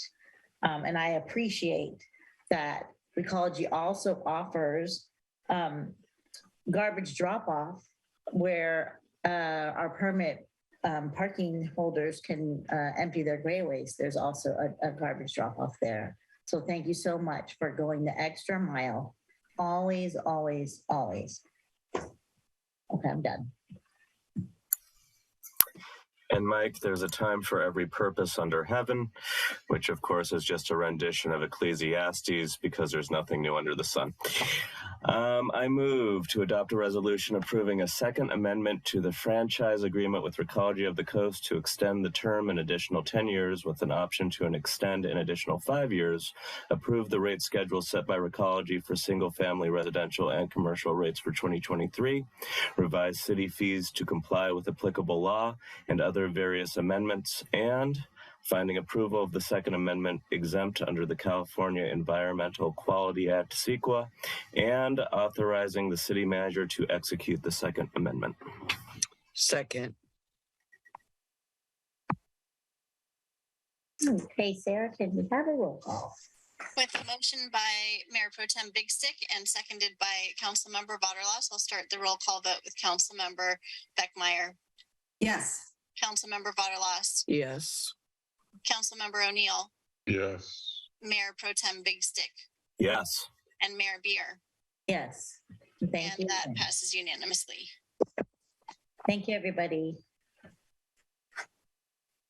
Okay, are we all ready to move on to our next item, which is item number 10, short-term rental program update and discussion of options for future amendments to existing regulations. City Manager Woodhouse will present to us this evening, and Bonnie O'Connor, Senior Planner, will be present for input. Madam Mayor, I don't know if there's a reason why Councilmember O'Neill has placed his hand up, but I thought I might give him the opportunity if you're willing to. Don't know why it went up. But thanks anyway. City Manager Woodhouse. Thank you, Mayor Beer and Mayor Pro Tem Big Stick, Kevin Woodhouse, City Manager. And there's someone that's knocking at my office window right now, so I don't want to get distracted by that, but I'll continue. So this item, and City Clerk Coffey, if you could go to the next slide. This item about short-term rentals is an item that we presented an update to the City Council back in June. And then during the intervening months, there's been various data points that have come up and inquiries from citizens about the kind of purchase of homes and immediately flipping them to become short-term rentals. So Councilmember Beckmeyer requested to agendize this item, and this serves as sort of the initial presentation particular to that issue for the council to consider future direction they may want to offer. So I have a brief presentation, and also Assistant City Manager Yulia Carter, Finance Administrative Services Director, is here, as well as Senior Planner O'Connor, to contribute to this presentation. So first on this slide about the current short-term rental regulations. In 2018, the city put in place the short-term rental ordinance. And by way of definition, a short-term rental is a residential rental less than 30 days in duration. The regulation requires a permit, and the owners need to have a business license, and they also remit transient occupancy tax. In addition, as part of the permit requirements, there are guest safety standards for the short-term rentals related to exits, fire extinguisher, police fire contacts, permittee contact information, information about noise and social host liability ordinances, and requirement that information be provided to guests before as well as during the visit. And the last item on this slide is just, again, that the council discussed the short-term rental program in June, and at that time deferred consideration of updates to the program to goal setting for next spring for the fiscal year 23-24. Next slide, please.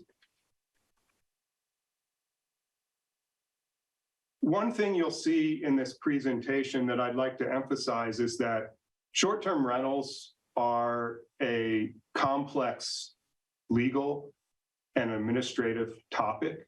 And so some of that complexity will come out in sort of this overview presentation. One of the complexities relates to actually determining how many there are in town. So as of September 2022, and that is a snapshot in time because the number of STRs fluctuates a lot, potentially a lot. But as of September 2022, we confirmed that there were 101 registered and compliant short-term rentals. In addition, HDL, our consulting firm that we contract with for the administration of this program and some other tax monitoring that the city does, was able to confirm 47 others and work with them to confirm that their STR was closed or they had ceased that activity. So in other words, to clean up the record in doing that auditing.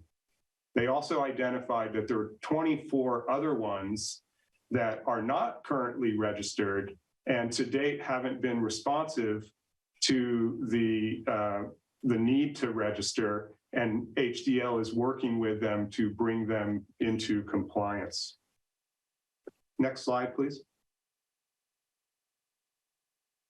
So concerning this question about how many homes might be purchased and then flipped to become a short-term rental immediately, that's a hard data point to get at. So what HDL was able to do is find out for the last 4 years, starting in 2019, what that conversion rate would be. And you see the numbers here on the table. In 2019, 321 residential property sales. And during that same year, 15 of those were advertised or registered as short-term rentals.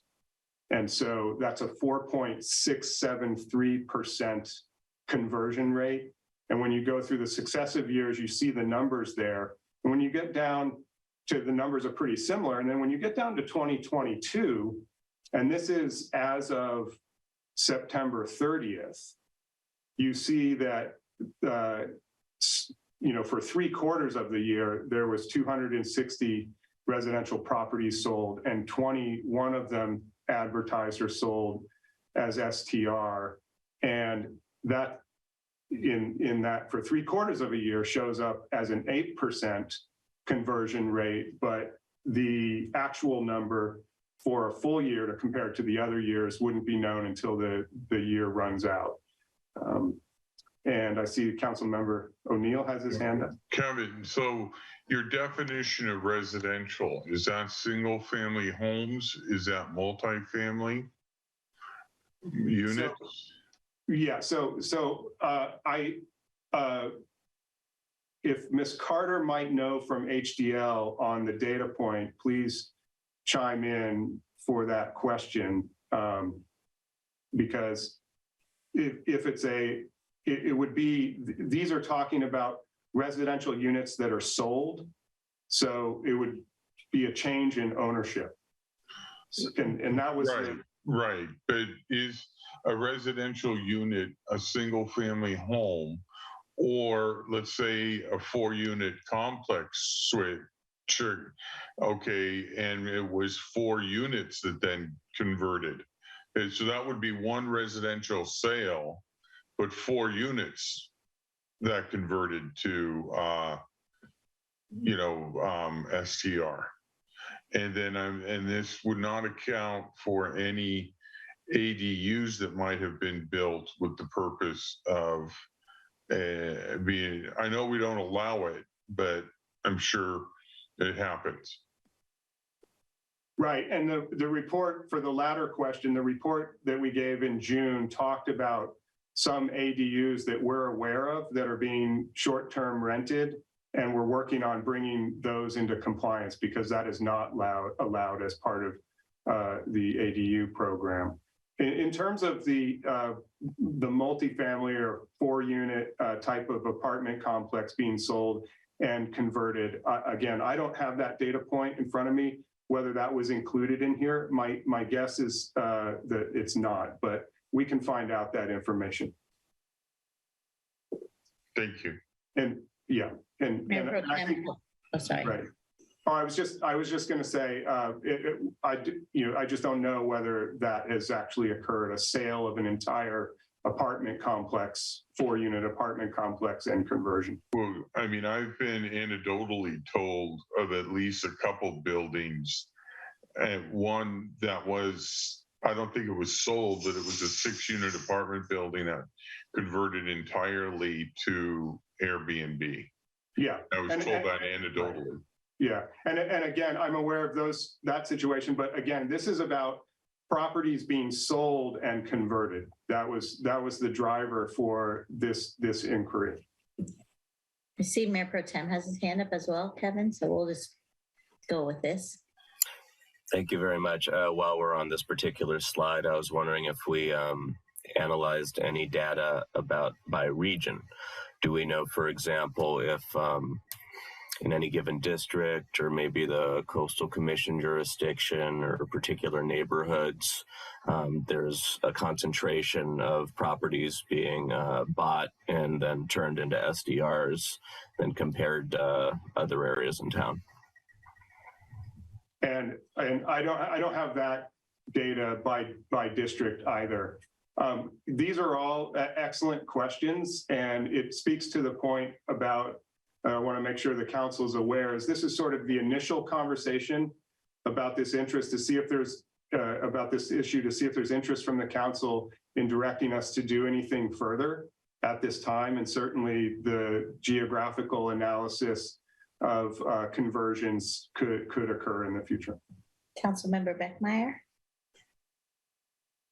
That's the point I wanted to make as well. Thank you, City Manager. I asked for this. I'm not the only council member that had an interest in it, but I certainly was hearing from a lot of constituents on this matter. And I did want to say that these specific kinds of questions are the actual further study that's needed. And so while I don't expect staff necessarily to have answers, they may have some insight, either, as you mentioned, City Manager, that HDL may have provided at this point. I think what would be really helpful as we're thinking of these questions is just speak them so that they can be noted, and then we all are hearing what each other's concerns are in this regard. We'll certainly hear from the public in a couple minutes, but it would really inform, I think, our later decision on this issue about, do we pursue it, do we move it forward, what do we do? And so in that vein, I wanted to echo what Mayor Pro Tem was saying about when he was saying regional, I think is the word you used. I was thinking regional, like bigger than Pacifica, but I also think neighborhood within Pacifica. So I kind of think two things. We look at the map and we see the heat map, right? We see the little dots, and not big surprise, in areas that are right by the beach, we see a lot of dots.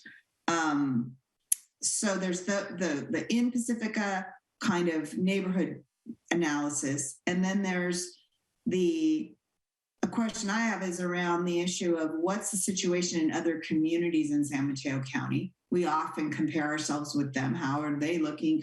What are we doing? What goes on there? But then the other cut at it is what's happening with other coastal communities.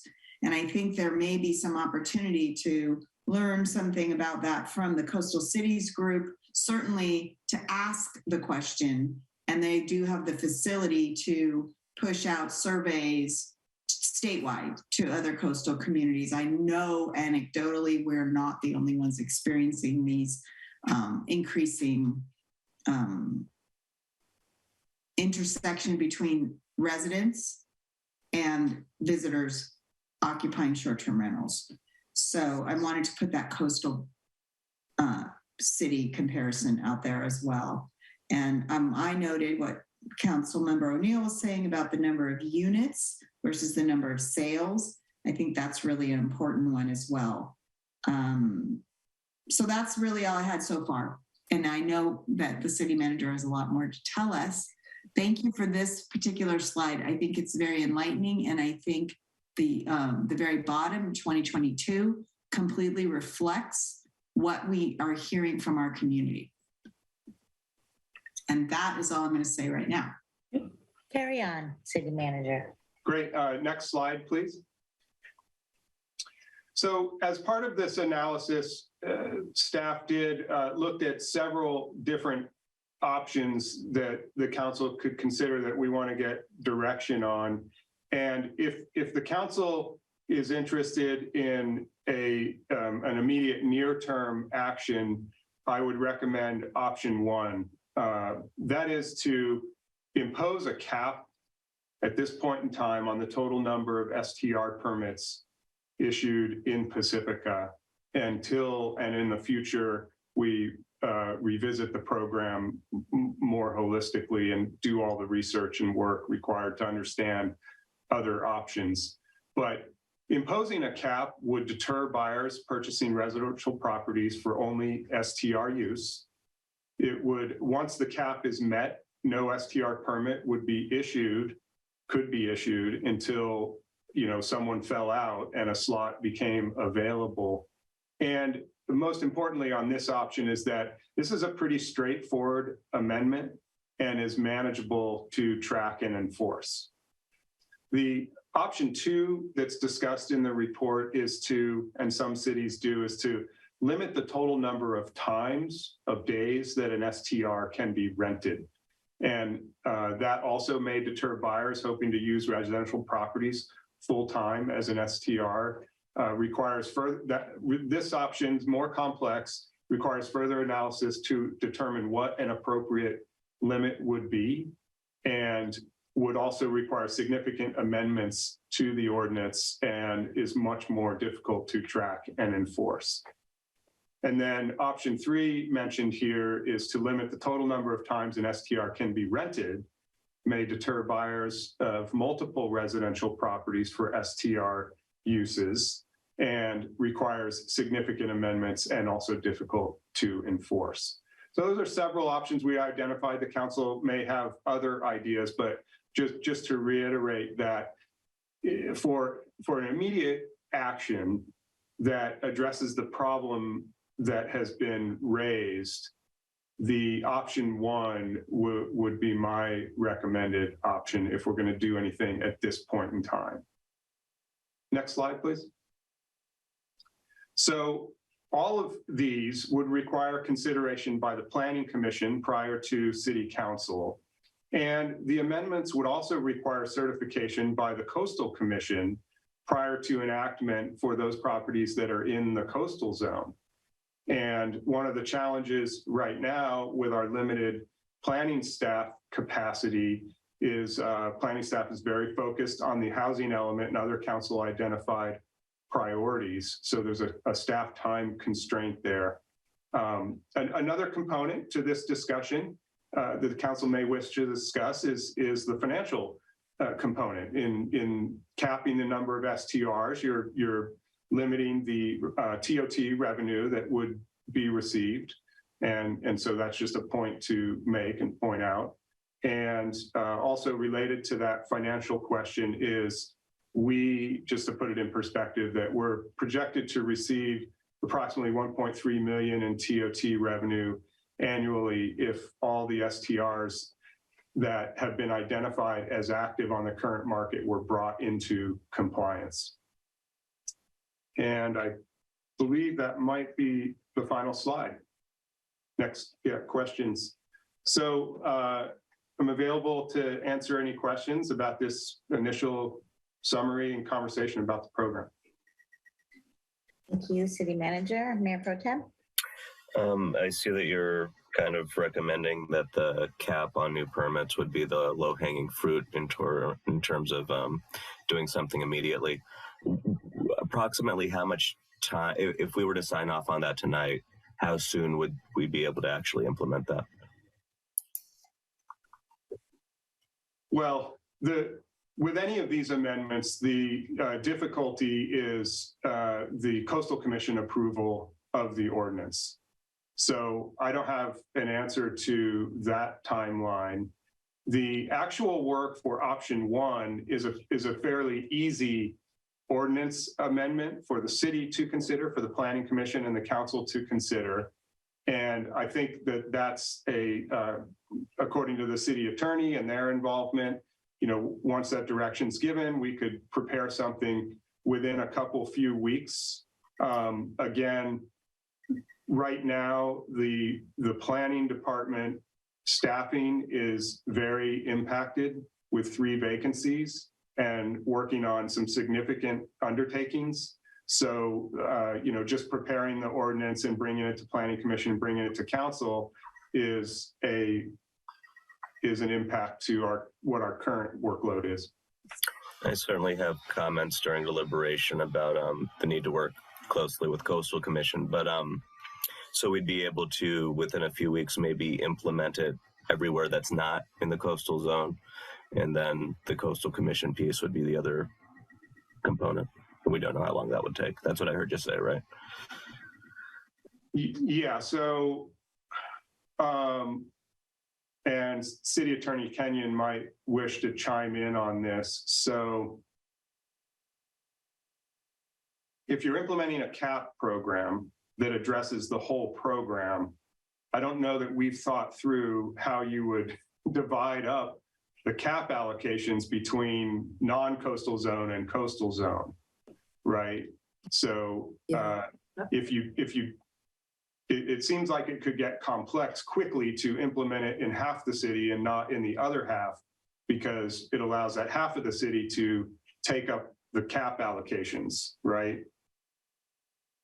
Right. I was not anticipating that this fix would in any way be applicable in non-coastal zone, non-coastal zone areas, but not in coastal zone areas. So I think that we would have to still, make sure that the Coastal Commission was either felt that this was not a significant enough change that required more input from the Coastal Commission, or we would have to go to the Coastal Commission to make sure that if we needed CDP, that they will be open to it.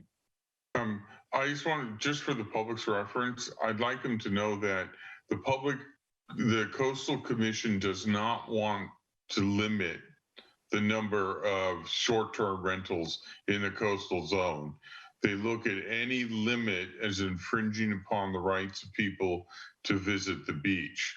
And in one case, I think it was Santa Monica or Santa Barbara, they actually banned short-term rentals in the entire city, but the Coastal Commission forced them to have short-term rentals in the coastal zone. So basically, any ordinance we're discussing, the Coastal Commission may throw it out for the coastal zone.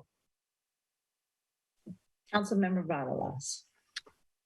Has anyone looked into, here's my word, the unintended consequences of putting a limit on the short-term rentals? Because I'm aware that in South Lake Tahoe, they limited the amount of short-term rentals to what was already existing. And this might be good for some people, but the prices dropped tremendously, like more than 30% of drop in price for purchases. So that means people who already own their houses were affected also, even if they weren't doing short-term rentals, because of that limitation that they put on the short-term rentals. So I just wondered if anybody had looked into that yet. I have other things I'll talk about during deliberation. And staff has not done that sort of analysis or inquiry with other cities that have implemented caps about unintended consequences and such. Okay, I think it might be a good time to go to public comment. I'm sure we will have some. Melissa? We currently have one hand raised by Remy Tan. Remy, you may now unmute yourself to speak. Hi, it's Remy Tan, architect over in Pacific Manor again. I'm actually concerned about this whole ordinance being brought up at this particular time. As alluded to The staff's time should be completely focused on the housing element update, because if the city misses the January 31st deadline, there are some serious consequences. I just had a conference call with Jerry Levine over at the Housing Leadership Council of San Mateo County this morning, and he said basically the city is at risk to lose their affordable housing money, transportation, and infrastructure funding from the state. And there is no grace period for that. He's telling us. I'll forward some further information on that item from Jeremy as I get that from him. So this is quite a serious issue. So the timeline that was being proposed for the housing element is actually too long. I mean, we can't use the grace period and not suffer the consequences of the loss in funds. Secondly, there's a thing called builder's remedy that allows a builder to build basically anything, on any lot, regardless of the zoning, if that deadline is missed. And there's a 2,300 unit development in Redondo Beach that the developer is using this builder's remedy because the city of Redondo Beach is behind in their housing element. So this is quite a serious issue. I mean, people can come in and build, things on our hillsides, on our cliff sides, and that sort of thing.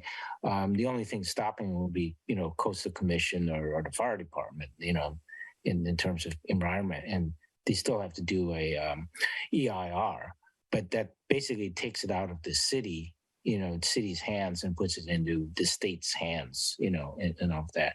So I think this thing, it's a very important issue, but it needs to be tabled until the housing element is completed, and we do need to get a draft in before January 31st. So I think the city needs to revise the schedule on that housing element, devote the remaining 2 planning staff members on it, and we got to move up the timetable on this. Okay, thank you. Thank you, Remy. Our next speaker is Jen. Jen, please state your full name for the record. You may now unmute yourself to speak. Good evening, Jen Hansen, and I live in Lindemar.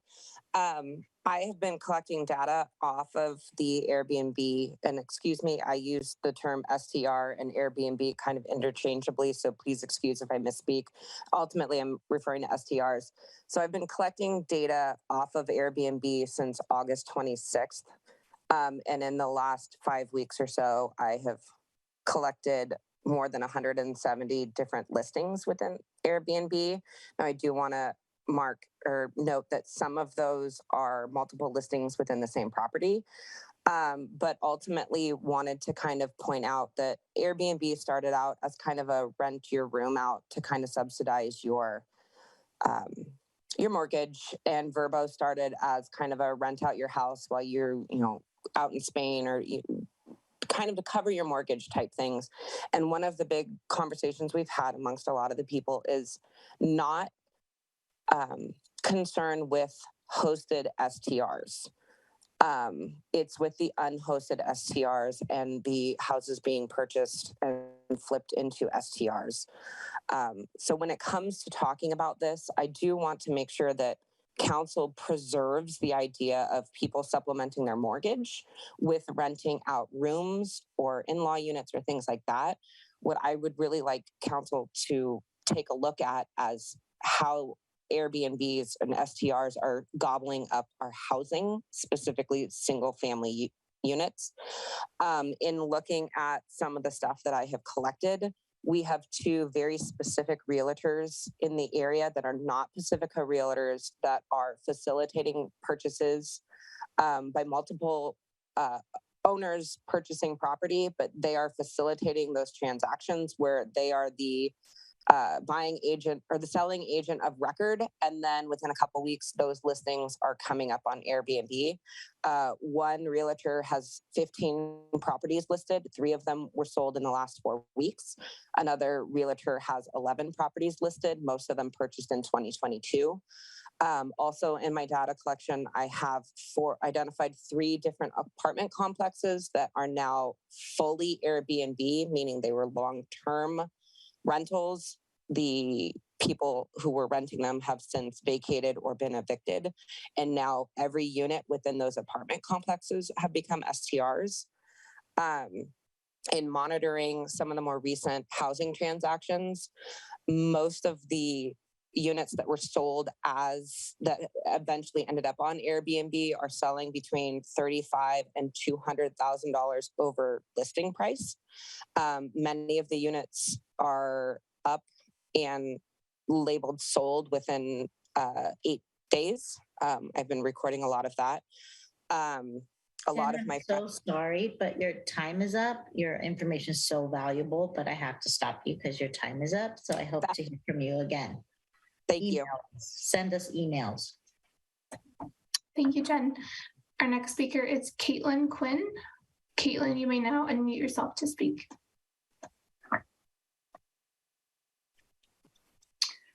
Good evening. I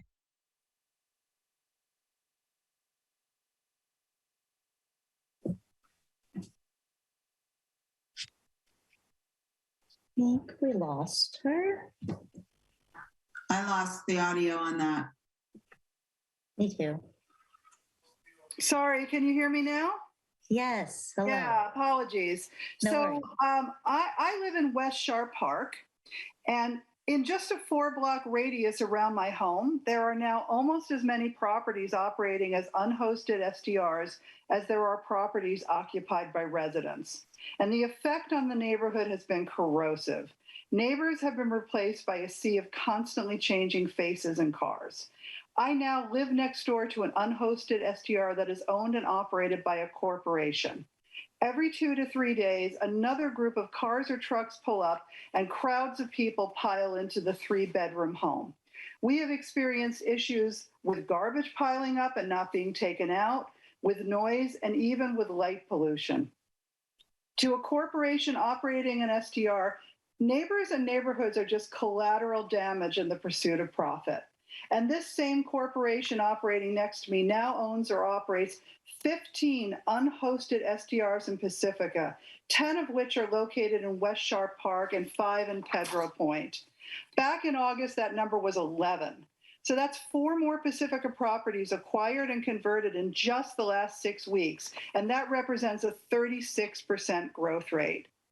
Every time a corporation buys a property to become an unhosted short-term rental in a Pacifica neighborhood, a family is robbed of a much-needed home. And the damage extends outward from there. That Pacifica neighborhood loses a neighbor. Without neighbors, there is no community, only a revolving door of tourists. Without families living in Pacifica homes, our schools lose students, which leads to decreased funding. Pacifica libraries lose members. Pacifica businesses lose long-term repeat customers. Pacifica nonprofits lose supporters, and quality of life decreases for every Pacifican, whether they feel they're directly affected or not. While I support the city staff suggestion of capping the number of STRs in Pacifica, that will do nothing to address the loss of quality of life and peace of mind for Pacifica residents who live next door to these currently unhosted STRs. I'm part of a group of Pacificans concerned about this issue, and I ask that the city allow us to work with them, shouldering some of the staff burden and time to come up with an informed amendment to the STR ordinance. Let us please work together to find reasonable compromises, not full-out bans, but compromises that allow these businesses to operate within guidelines that protect Pacifica and its neighborhoods.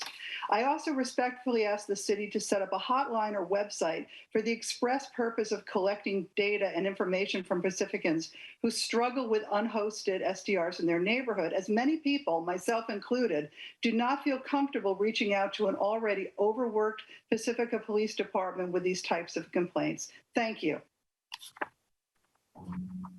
Thank you, Caitlin. Our next speaker is Cindy Abbott, followed by Christine Bowles. Cindy, you may now unmute yourself to speak.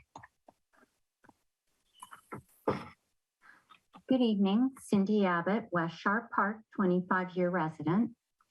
Earlier today, I submitted written public comment expressing my appreciation for putting this on tonight's agenda. I'd spoken about the impacts arising from short-term rentals back in June when the council had originally requested that staff report on this topic. A bit of my comment was picked up in the Pacifica Tribune, leading to a nearby West Sharp Parker reaching out to me with their own concerns. And outreach led to connections with others and others and others. All of us feeling the same troubling sensation that we're losing our neighborhoods, having the neighborhood character change, and deteriorating our limited housing stock. Back in June, I didn't know that a new build directly across the street from me wasn't going to bring in any new actual housing, nor that there wouldn't be anyone to be part of our community, looking out for each other, chatting on the street, making sure everybody's okay, or anyone to talk to when there were difficulties related to the property, such as waste management issues. The reason that there isn't is because there isn't a real homeowner. There's only a non-resident business owner with little care for the area other than to make a profit.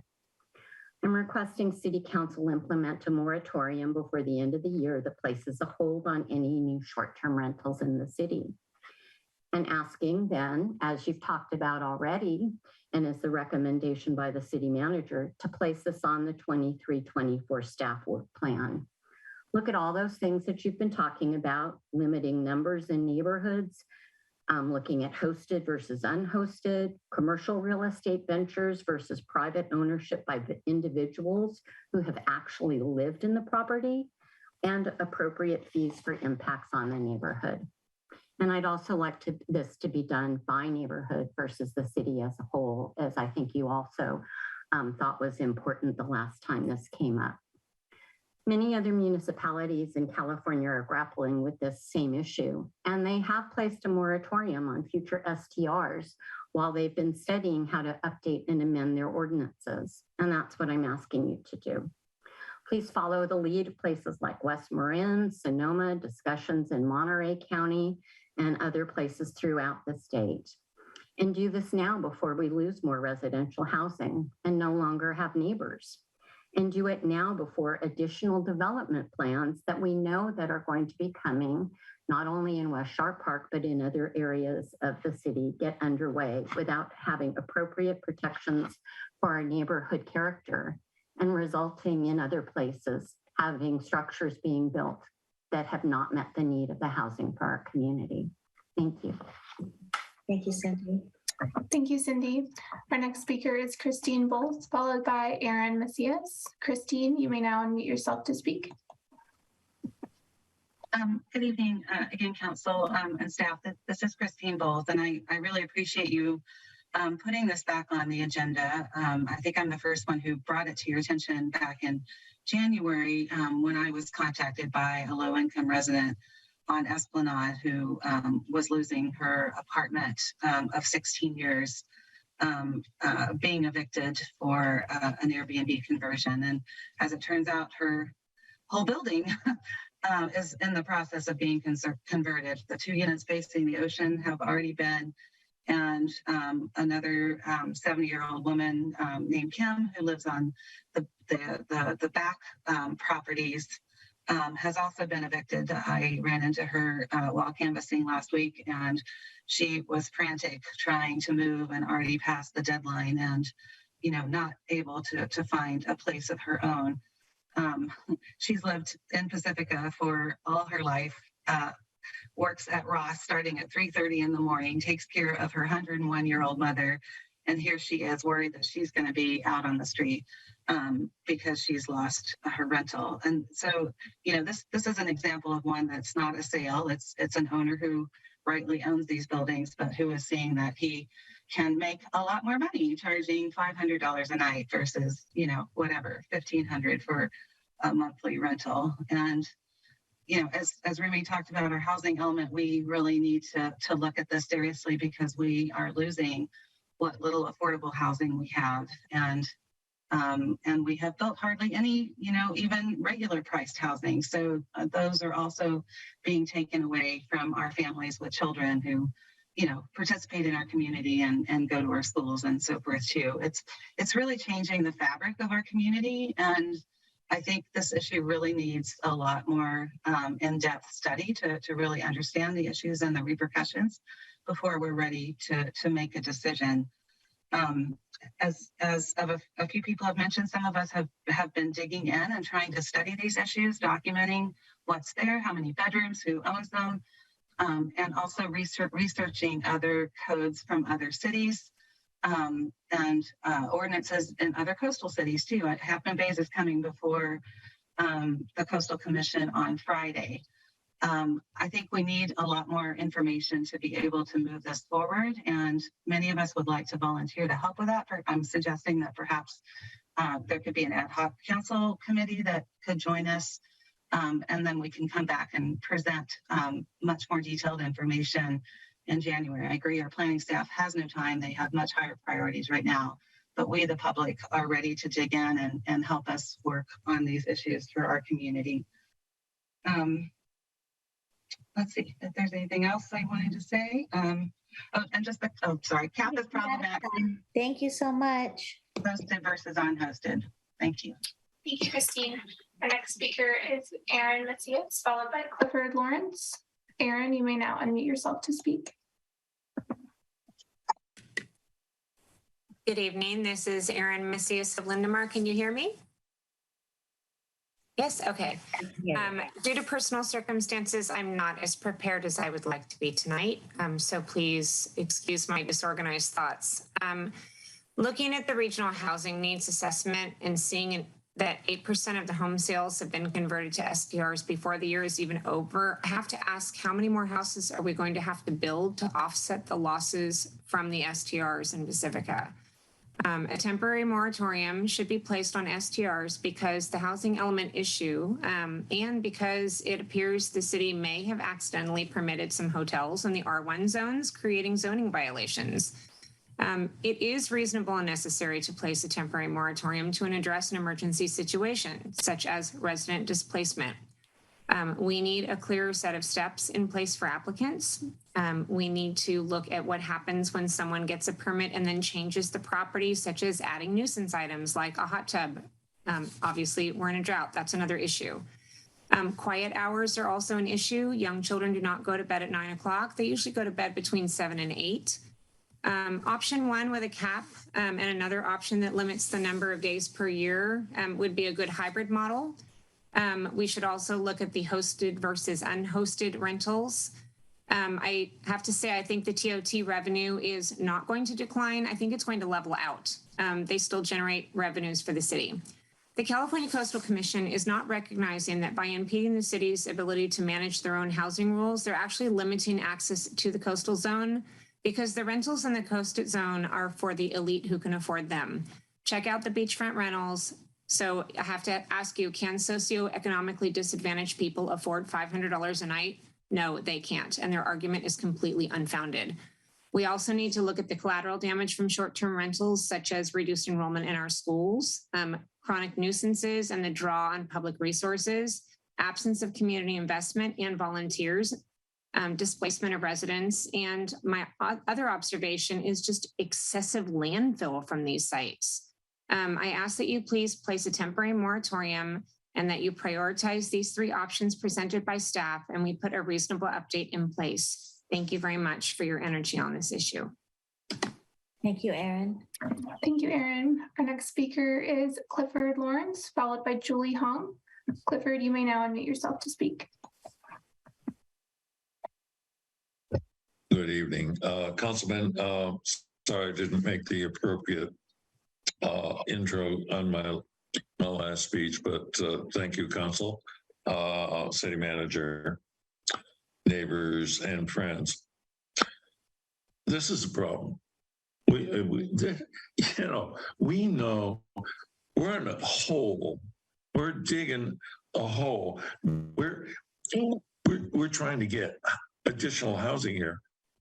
And out the back door, we're letting the short-term rentals deficit the existing housing. What is in our mind here? I don't get it. This needs more thought, more careful thought. I applaud at least the last two speakers, please. And I pray that you will see that there's an absolute necessity to put a moratorium on this issue. Freeze the number where they are, because there's a lot more going on here than we have considered, and a lot more is at stake. Thank you. Thank you, Clifford. Our final speaker is Julie Hong. Julie, you may now unmute yourself to speak. Hi, good evening, everyone. Thank you for bringing this up and having this on the agenda. I'm completely unprepared, but I feel the need to kind of speak up as somebody who has been kind of impacted by the competition. I live in Park Pacifica. I'm a lifelong resident. I work in the community college district. My husband is in the fire service. We have 2 young children we'd love to keep in the Pacifica School District that I also attended. We've been noticing the homes that we're looking to purchase are going to become short-term rentals. I've done a lot of research with my counterparts that have been on this call tonight as well, and realizing the competition is unmatchable when there's investors coming in that can go and put the money down on these homes, basically cash, I imagine, and over asking price, which is artificially inflated at this point. There's no possibility that community members can compete with these investors, and so it's driving families out of Pacifica. And so then you're going to eventually lose fire servants, people who work in education, people who are going to have children and put in our schools. So I just wanted to be a voice of, an actual resident that would love to continue being a lifelong resident in this town.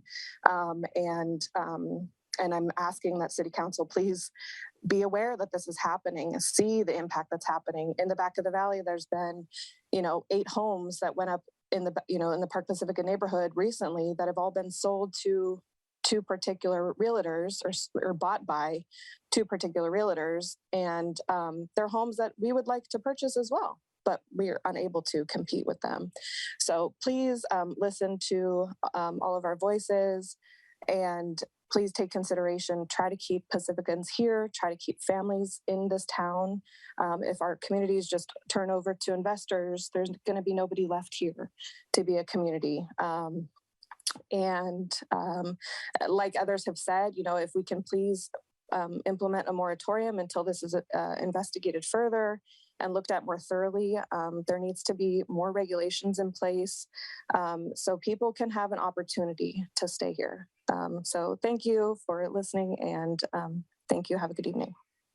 Thank you, Julie. Thank you, Julie.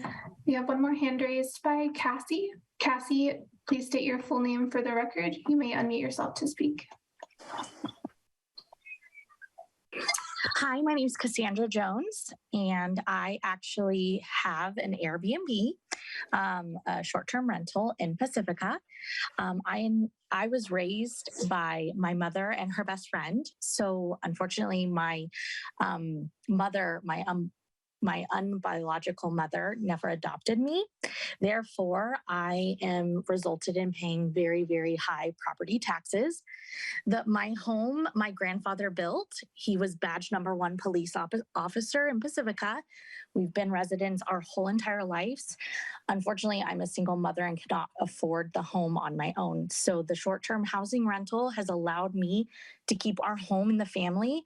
I do reside at the home about 3 months out of the year, as much as I possibly can. But I also wanted to give light on the benefits that is given to me and to the community with being able to outreach money to the city and things like that with our guests that have stayed at our Airbnb. And that's all. Thank you. Thank you. Thank you, Cassie.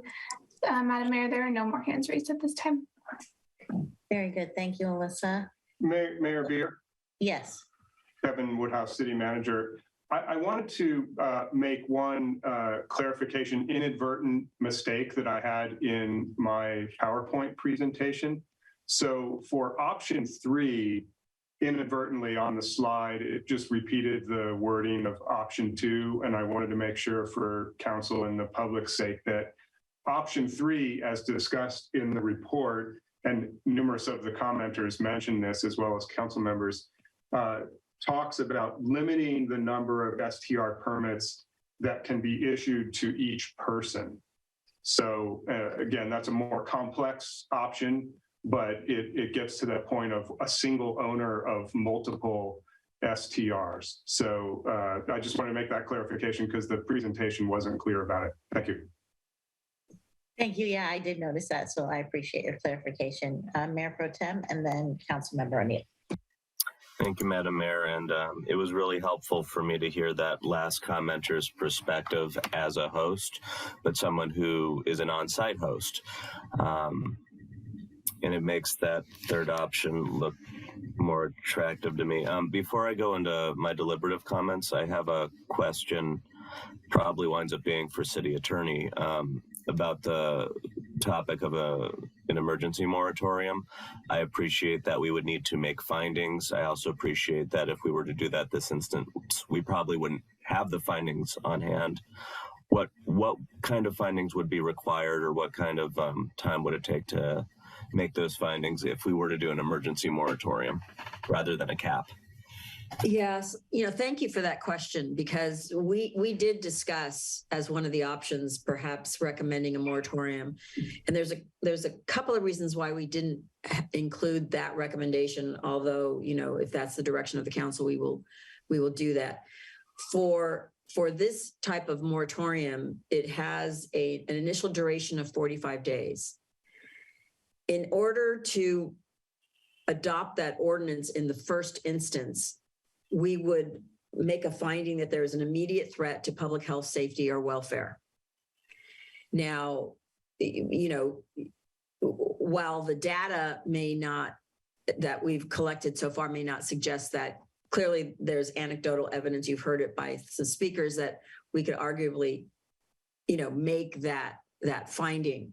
The concern is after 45 days, then we have to make another finding. And that finding is that the threat still exists and that there is nothing that we can do to mitigate it. Now, that is why we put the option of the cap in, because it has the effect of doing the same thing as a moratorium, essentially.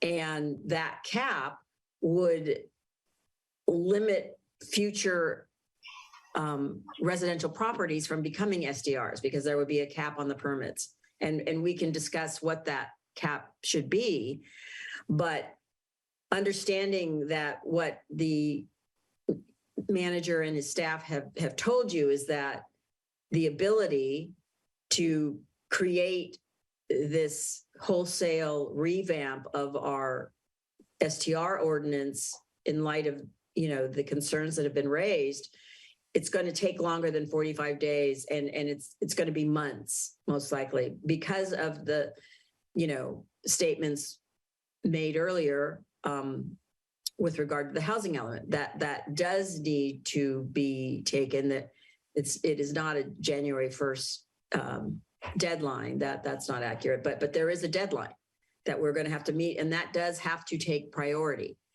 So my concern is, are we going to be able to maintain the moratorium? And it may be that at the end of 45 days, we may very well have to just go back and adopt a cap.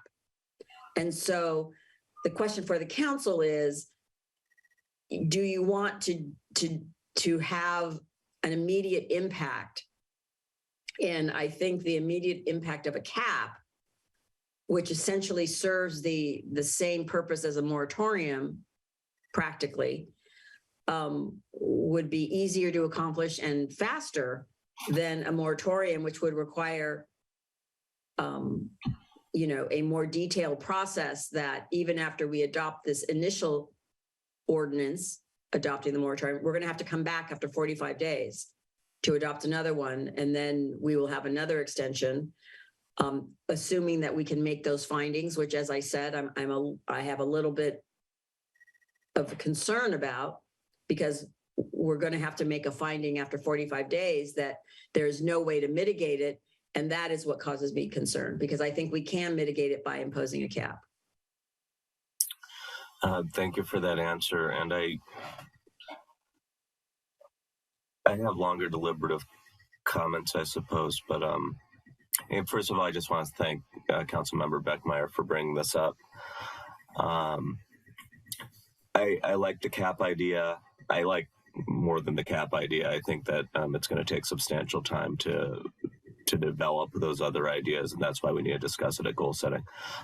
With the cap specifically, we talked about Coastal Commission on the other side, and this is not just a comment, but quasi questioning. So staff, feel free to respond to it when I'm done. But while we were at while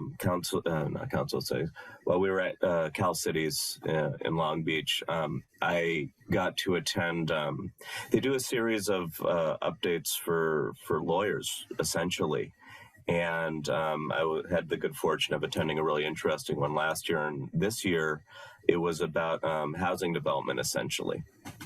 And one of the cases really stuck out at me, and that was Keene versus Manhattan Beach.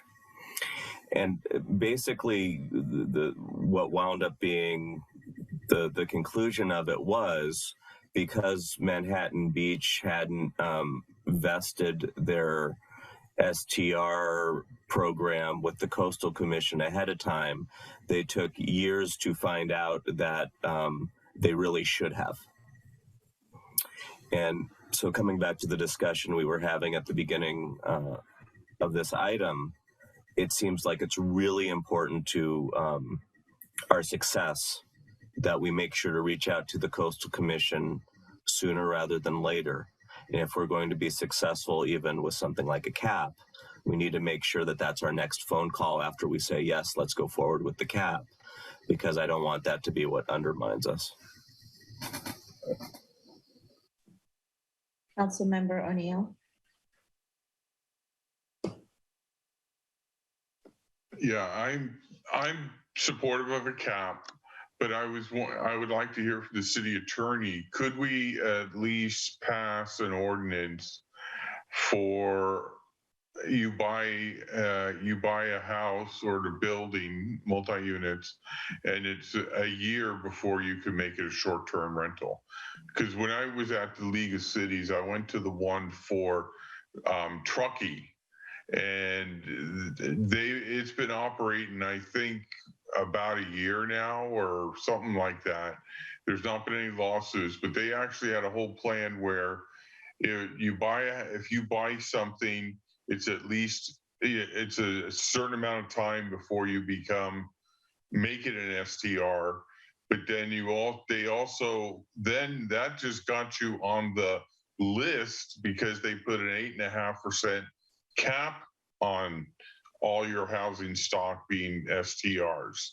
So you could conceivably be a couple years buying a house and not being able to make it an STR. Could we pass an ordinance in an expeditious manner to get that done, to at least stop the new purchasing of houses and units for? Well, I will say that I don't believe that will be as expeditious as just imposing a cap, because that issue of prohibiting STRs for even a year, I think would create a bit more concern with the Coastal Commission. I'm not certain, but that would be my concern. I think that might be something that could create more discussions with the Coastal Commission, which could delay it. I have, and I don't know if Ms. O'Connor has anything to add with regard to a cap and the Coastal Commission. I saw you turn on your video, and if you have any input, Ms. O'Connor, now would be the time to provide that with regard to anything that you may know about the Coastal Commission's position on a cap. I was just going to add that there is examples that we can point to that the Coastal Commission has been supportive of a cap in certain instances. So I think Mayor Pro Tem Big Stick's idea of immediate consultation with the Coastal Commission and coordination with them, understanding where the balance is, will be an important step in moving forward. In regards to Councilmember O'Neill's idea of the waiting period, that's suggested in our staff report. It's mentioned, and as detailed in the staff report, the effects of the immediate transition to STR versus a year-long transition to STR doesn't seem like it would address the overall concern by itself. Which was why it wasn't a focus of one of the options that staff wanted to present tonight. Well, I think it would create a disincentive for someone to, buy a house for that. Because if you can flip it, in a month, you close escrow, a month later, you're getting $500 a night. I mean, it does create a disincentive, I think, for newer ones. I also feel very strongly if an entire apartment building is converted to STRs, that it then is a hotel and needs to go through the planning process of either changing to commercial or installing sprinklers, etc. And just to clarify, I do think the cap will address the issue that you just stated, which is we don't want properties to be I think we need to say units, not properties. Units. Okay. We don't want units to be turned into STRs and not used for housing. A cap does that. So that is why our recommended option is just to include a cap, because it actually addresses all of these issues, because nobody will be able to secure another permit if we have a cap and the cap has been met. And so, what that number should be on the cap, I don't know. But I will say that I think that at this time, the most expeditious way to get something to address all of the concerns that you've heard tonight is not going through a moratorium, it is imposing a cap. Because we can do that in the quickest fashion possible. I think it will create less concern by the Coastal Commission, as Ms. O'Connor stated. They have, generally allowed cities to impose caps. But I have some concerns with creating more questions. I think we also probably need to address that if we do a cap, the difference between hosted and not hosted. So I'm done. Anyway, go ahead, Councilmember Vardalos, and then I'll go. Okay. First, I have a story. I have a friend who was going to lose his house, and it was suggested to him that he do Airbnb. He lived in his house when people weren't renting. He came back there when there weren't renters there. He is a part of the community, and but he rented the whole house out. It saved his house for him. So there are circumstances. There are a lot of rules in a lot of cities. The number of people in a unit, I think that's a big deal. The number of cars that you can have in the units. I've stayed in a lot of Airbnbs. I owned an Airbnb myself, and the purpose for me owning it was because it was in Arizona where my daughter and my granddaughter live, and I could go there and stay there for vacations, for Christmas, for birthdays, and have a house to stay in, and yet rented out Airbnb when I wasn't there. So it was the way that I could afford to have that house and to go visit them often instead of staying in hotels. I think that I looked at all of the sales of those 16 houses. They were all purchased by different individuals. There was never a duplicate. So saying that you would limit it to one purchase of a house per person we couldn't even do that. It's illegal for us to decide who we sell the house to. We couldn't discriminate against a corporation, but every one of those was purchased by an individual. When they say originally they're writing an offer on a property, they say, yes, we're going to live here with our family. We can't discriminate against that either, whether they live there or don't live there. That's illegal. But a lot of times people say, we're going to live here. And even in the county records, it'll say owner occupied, and they've turned around and made it into an Airbnb. So it cannot be controlled by the real estate. And also, if you limit them, are the people going to go underground? Are they not going to pay fees? Are they going to try to do everything they can to get around paying fees? Because now there's a cap. Whereas in the past, they might have paid the fees, but now we've limited them and they can't do it. I understand the problems. There are definitely problems with these houses. So I do get it. I understand being a neighbor to an Airbnb. And, you know, the difference in renting out rooms or renting out whole houses. But I don't live in Arizona, so I rented out my whole house. So, and I'll stop right there. I'm sure I have way more to say, but I won't right now. Totally say what you need to say. That's why you're here. So I have a few things.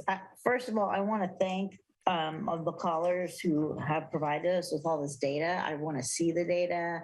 I'd love to talk with you. Please know that I'm open to doing so. I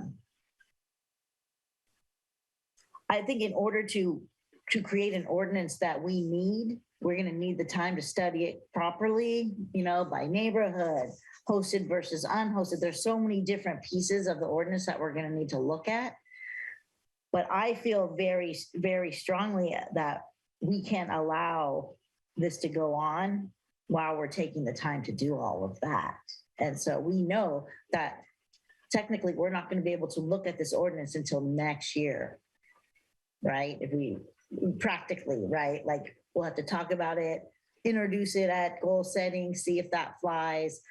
So there's going to have to be steps we take before we're actually going to be able to look at it again. And so until then, we need to either have a moratorium, which I understand might not be the best route, or cap it as tightly as we possibly can so that there's enough time for our staff to move through the housing element and then put some money and time towards it for next work year or our next work plan. If any of that is making sense, I hope so. I feel really strongly about this. It's already like Aaron's comment about the RENA numbers. Like, what is it doing to our numbers? We have to think about that too, right? So there's a lot of things we need to think about, and we need time to do that, and we need to allow our staff the time to do it as thoroughly as they possibly can with all the things that we want to talk about. So having said that, Sue, did you want to say something before I call back on Mayor Pro Tem? No, go to him. No, she's talking to me. I was, but either Sue's fine. I have so much I want to say, but I feel I cannot collect my thoughts in a coherent way. I agree with what you just said, Mayor Beer, about I want to see the data. I want to speak with people. Some of the folks we heard from tonight, I wasn't aware of the situations that they're living with. Others I didn't hear from tonight, I have heard from already. They live in some of the same neighborhoods. So it just multiplies the number of people that are being impacted by this. Because I already know of a number of individuals that have reached out and they weren't here tonight, but that doesn't minimize their story. It's just that we didn't have it in the public tonight. I am most interested in stopping the harm. That's what I want to do. First, do no harm. We didn't pass a short-term rental ordinance to create harm for our community. We need to analyze all of the aspects, as the mayor just said. And there is an aspect that we did hear about from our last speaker that is harder to, it's more nuanced, and it's going to be a little harder to address. I mean, I think the idea of an unhosted house that was intentionally remodeled with the idea of making it an STR, because it's a great party house, is pretty straightforward.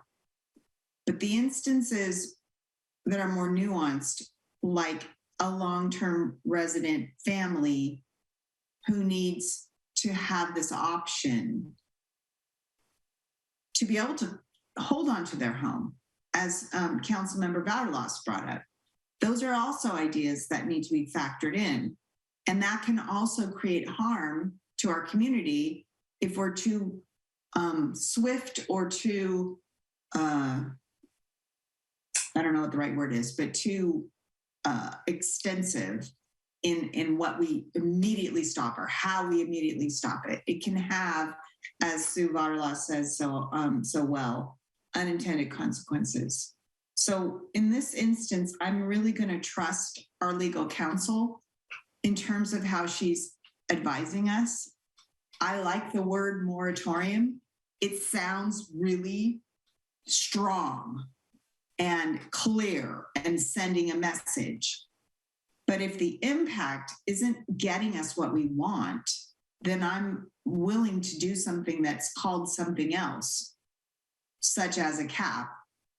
I just need to understand from staff more about how that would work, what kind of a cap, what do you suggest, those details. Obviously, I don't expect that they have those tonight, but if they do, I'd love to hear it. So I'm going to need a little direction from staff, really, some guidance, if you will, to help me be able to formulate a motion and to be able to support a motion if others formulate it. So that's important to me. But I definitely wanted to say that, I brought this up. Other council members have interest in this. I want to take action on this, and I do want to stop harm to our community. So how do we do that? I think is where I'm at for this issue for tonight. And I welcome any thoughts from anybody on the matter. Mayor Pro Tem. Councilmember Beckmeyer, I want to thank you again for bringing this to us. It's extraordinary to me the way our community has networked around this issue. And I've heard so many comments that they would like a collaborative approach between their work and the city.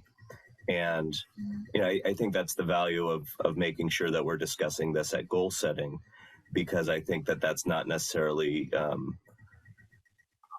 easy thing to accomplish tonight, but we can figure out what we can do. But in the meantime, to see the networking they're already doing, the data they're already collecting, that they already have information to present to us. Before I came to this meeting tonight, I had a nice discussion with city manager, as I want to do on any given issue, but I also read all of these emails. And that informed so much of my perspective in terms of how I was listening and what I was looking for as I was going forward. So even as we stopped short of formalizing it this evening, it's so impressive to see the work the community is already doing. And speaking for myself, it's certainly having an effect on how I'm looking at it. So please keep doing it, keep reaching out. Which is a testament to, again, Councilmember Beckmeyer, that you saw this, tapped into it, and brought it to us tonight. I feel like we're heading in the cap direction so that we can kind of place the growth of STRs on hold so that then we can make it to March to discuss more robustly the staff time that it's going to take to put together a robust program that's going to fit our community well. My only question kind of comes from something Councilmember O'Neill said. If we place a cap tonight, I imagine it would take also a lot of work to figure out how to cap unhosted rather than hosted, but I want to confirm that before we move forward. That would be substantial work, or is that something we could differentiate as of tonight? We're capping unhosted STRs rather than hosted ones. I think that discerning a divided cap like that would be more work. I'm going to turn to Ms. Carter because I think she has some data, but most of Pacifica's STRs are unhosted. And I do know from Malibu's experience that the Coastal Commission has concern about limiting STRs to hosted. That's not to just hosted. That's not what we're talking about exactly. But given complexity, conversation, hear what the Coastal Commission says, how would you discern licenses between hosted and unhosted? I don't know that HDL tracks that information. Sure they do. So, Ms. Carter, if you have more information about that. Absolutely. So when we prepared the staff report, we actually looked at this data, and at the time last week there was no hosted listings at that time. So there was not a single unit offered as a hosted unit last week. And I asked HDL to do some research, and we'll see what our recent history was. And they told me it was about 1% of the listings. And as far as how they differentiate, and some cities actually do exactly what our Mayor Pro Tem just said. So they cap the unhosted only and unlimited hosted listings or permits are allowed. So they're very prepared to do this. So they know how to track it, and the system already allows to track it. So as far as kind of count of listings, it shouldn't be the problem. So if I just heard you say that it's easier than I thought it was when I first asked the question, I'd absolutely favor capping unhosted and keeping hosted uncapped. And again, I'm looking forward to reaching out to Coastal Commission sooner than later to making sure that we're partnering so that we can get the job done well. Thank you. On this back to you, Tiger, because I think we need time to work on that piece. So we need to cap everything and to give us time to see what that will look like before we make a decision about unhosted versus hosted tonight. That's how I see it anyway. We just need to cap it to give us time, cap it as tightly as we possibly can, in my opinion. And so if it helps, and the council wants to move into a conversation about what that cap direction should be, about just the number of cap period on STR licenses, that would be regardless of it's hosted or unhosted. In the staff report, the suggestion was thrown out as a starting point that could be 175 units. If you look at our history and add up the current registered and compliant ones, the ones that after HDL worked with them closed or ceased their operation, and then the ones they continue to work with to bring into compliance, that is about 175. Alternatively, the sort of bottom end would be a cap at about 125, which is the combination of the 101 that are registered and compliant STRs, plus the 24 that are unregistered currently that HDL is working to bring into compliance, right? So just a point for reference, the city is working through HDL on trying to get operating STRs into compliance. And if the cap were lower than that amount, then the city would be going back to them and saying, oh, sorry, you're out of luck. You can't do it. So that's why I would suggest for that sort of administrative component to it, that a floor would be 125, and you could look at up to 175. You know, Coastal Commission staff would probably have something to say about where the cap falls based on our history of the number, et cetera. But if tonight, number one, direction from council about whether we're going to work towards implementing a cap, and then number two, what that cap number should be, would be really helpful.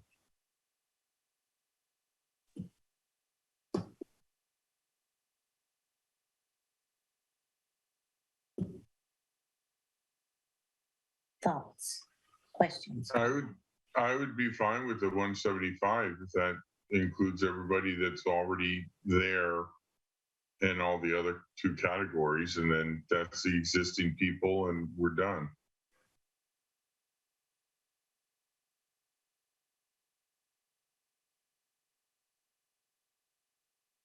I think I heard that 125 is what's currently existing. 175 was basically before you take out those 47 properties that, if I'm reading it right, were not in compliance, and so they had to go away. Is that correct? No, the number that went away is not that they weren't in compliance, is that they weren't doing it anymore, or they weren't doing it at that time. So I want to reiterate the point that STR listings are very seasonal and they fluctuate a lot. So some of that category might be thinking, oh, I want to get a license and run mine next spring and summer. But, you know, we don't, you know, I can't tell you how many would want to do that or not. Or during the holidays. Yeah, or during the holidays and what have you. So it's just, it's hard to, it's a point in time data point. And so you know, so I mean, when you issue a license, how long is the license good for? Is it a year, 6 months? I believe it's a year. Is that correct, Julia? So as part of the permit, they have to apply for the business license and the STR permit. So the business license is an annual thing. So every year they will have to renew. Okay. And to Kevin's point, so 175, as he said, it's kind of a snapshot in time. So that data was based on one of the peak season STRs like a few months ago. So that's why we use this as a kind of guiding point. But as he said, they change every day. So in the springtime, we may be back to 175 listings. Right now, it's a lower number. So that's why we give you the range between 125 and 175. Someone wanting to do this needs to get two licenses. One is business license, the other is an STR license, correct? STR permit, yes. Permit, okay. So they start with a business license, and right. then they so choose STR permit. What would happen if somebody has, and the permit, how long is that good for? Is that good for a year or 6 months? Well, at least a year, I would say, because well, again, I can double check with HDL about the internal process, how it works, but my guess is it's an annual process, right? So when October renewal for business license comes around, so if I'm still doing STRs, I have to reapply, and that triggers the same process again. I was just concerned about the dichotomy of somebody having a business license, but then being denied a short-term permit. So if we limit it to the 125, somebody might have let the permit just wasn't active anymore. But if we're issuing them at the same time and length, then they would be good, and they just choose to go offline, you know, for Christmas or something, right? Yeah, well, the permit ties to the business license, right? So that's the business. So STR is the business. Okay, all right. Yeah.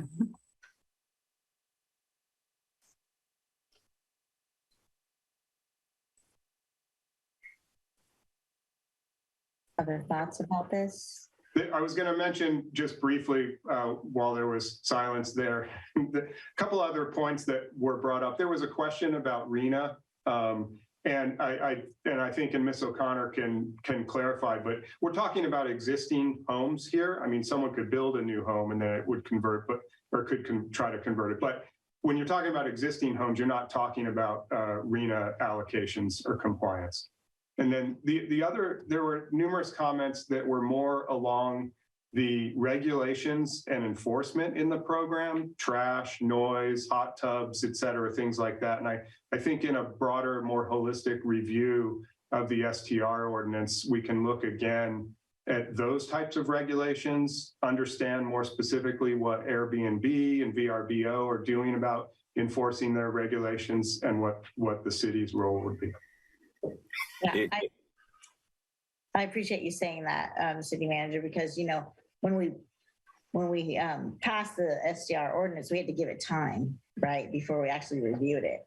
So this isn't the first time that we've thought about this or that it's, you know, been brought to our attention. So we've been thinking about this for a long time and we've known about these things. We just have to work on it together now. So do you have any thoughts, Councilmember Vadalos? The hot tub one is kind of funny because you can't really outlaw a hot tub in a short-term rental versus a regular house. I mean, I could have 7 kids living next door and they could be in the hot tub making noise till 2 a.m. And what's the difference in making noise in a short-term rental? I mean, how do you outlaw it for one and not for another? That just seems odd to me. But I would go for a cap on that 175, but I would really like to see more research done because we don't have the research done. I think we could put way more rules on them. But specific, I mean, not a hot tub, but some of the ones that I've seen in other places, like number of people, number of cars, those kind of things. But I've also heard that you can work around that number of cars by renting 2 15-person vans and bringing those in. So I think you need to do both cars and people at the same time. Because I know it's a problem in neighborhoods. I don't think you can pick your neighbor anytime, anywhere, but I don't think there should be problems with it either. Councilmember Beckmeyer. I wanted to explore the possibility of if we did the 175, what happens if someone falls out and they just decide they're not going to do it anymore? We're really allowing someone else to come in and take that spot, right? So it's not like 175 now and falling. You know what I mean? Oh. You know, it's really, we pick a number and that's it. And that would allow new people to come in while we're figuring this out. Yeah, Yes. That's the cap concept. So essentially, it's going to be managing the wait list and managing it effectively, depending on when the wait list, well, when you got on the wait list, so somebody drop out, so the next eligible permit user will take the place. And then within that, we've also been talking about the unhosted, you know, whole home, if you will, is what we think about with that, versus hosted, renting out a portion of their home. And so that would count as one within the 175. So if I'm, here's the scenario. I'm doing a hosted, I rent out a room in my house. And now I decide I don't want to do it anymore. I fall out. Somebody who's renting a whole home could fall into that spot. You're exchanging something I think, agree. Maybe we don't fully agree. I can't say. We could ask each other. But I kind of think we're leaning towards the whole house unhosted we're not so much in favor of right now. And I think Mayor Pro Tem brought it up before about, sort of focusing on that versus the hosted. And so I guess what I'm trying to figure out is how do we control for that with a cap? Well, the answer is we can't. Well, one idea that I'll just throw out for the sake of discussion and everyone, staff included, to give input. And I know the mayor said she didn't feel like, we had enough information to go down this road tonight. But let's say the cap was 175, but the council wanted to identify, let's say, 10% of that 175 and reserve it for hosted spots. So 10% of 175 is rounding up would be 18 units that could be allowed for hosted spots. So if you have a hosted site, you're within that 18 category. And if you fell out, someone else within that 18 could go in. And that would reduce whatever 175 minus 18 is. That's the cap for unhosted. I'm throwing it out there as an idea, and Ms. Carter and everyone else, please chime in on what would the potential administrative challenges be with that. And it's a concept we could bounce off, Coastal Commission as well. Ms. O'Connor's jumping on the screen to. Well, just one thought that I would add to that proposal that you just suggested is maybe it's a minimum of 10% are for hosted. And so there's at least that 10% that's available for hosted STRs. But should one of the other 90% spaces become available, it could be filled by either. And so you're at least maintaining that minimum, hearing that the council at least is leaning towards supporting the hosted units rather than the unhosted. So in terms of management, I think it would just be the creation of 2 lists through our consultant, and maybe Ms. Carter, Mrs. Carter can speak to that more, but it just seems like it might be a second list. Yeah, we can certainly do the second list, and once we get the council's direction, we definitely meet with HDL and see what practically they can do for us. So but regardless how we're going to manage this list, we will be relying on the data from HDL.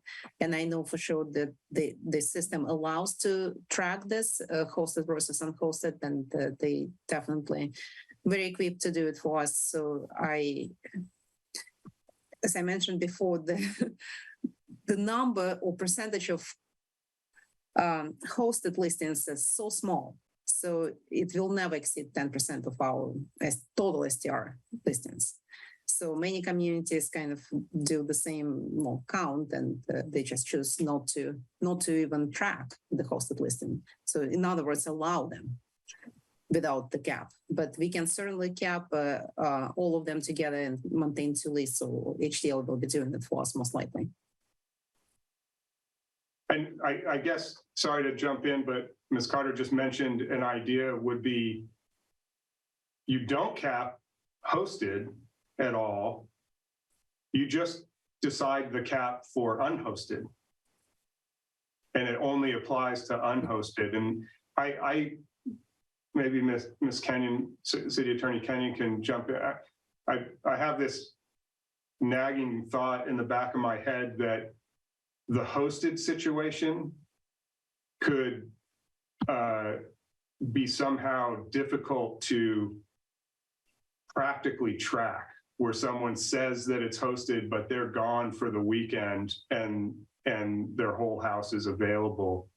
So I'm not sure, those are little things like, how do we figure this out? Well, I don't have a comment on that, but I was saying in hearing the discussion, I would like to explore if that's the direction of the council, the concept of just making the cap on non-hosted STRs. I think that may be a easy fix that is in line with all of the comments that we've received from all 5 council members. So I can't think off the top of my head of a concern with that approach. I would like to explore it if that's the direction of the council. So what is the definition of hosted and non-hosted? Like, how long do you have to stay in a house for it to be a hosted? Like, I don't know these things. Well, Ms. Carter, are you familiar with, I can give a general.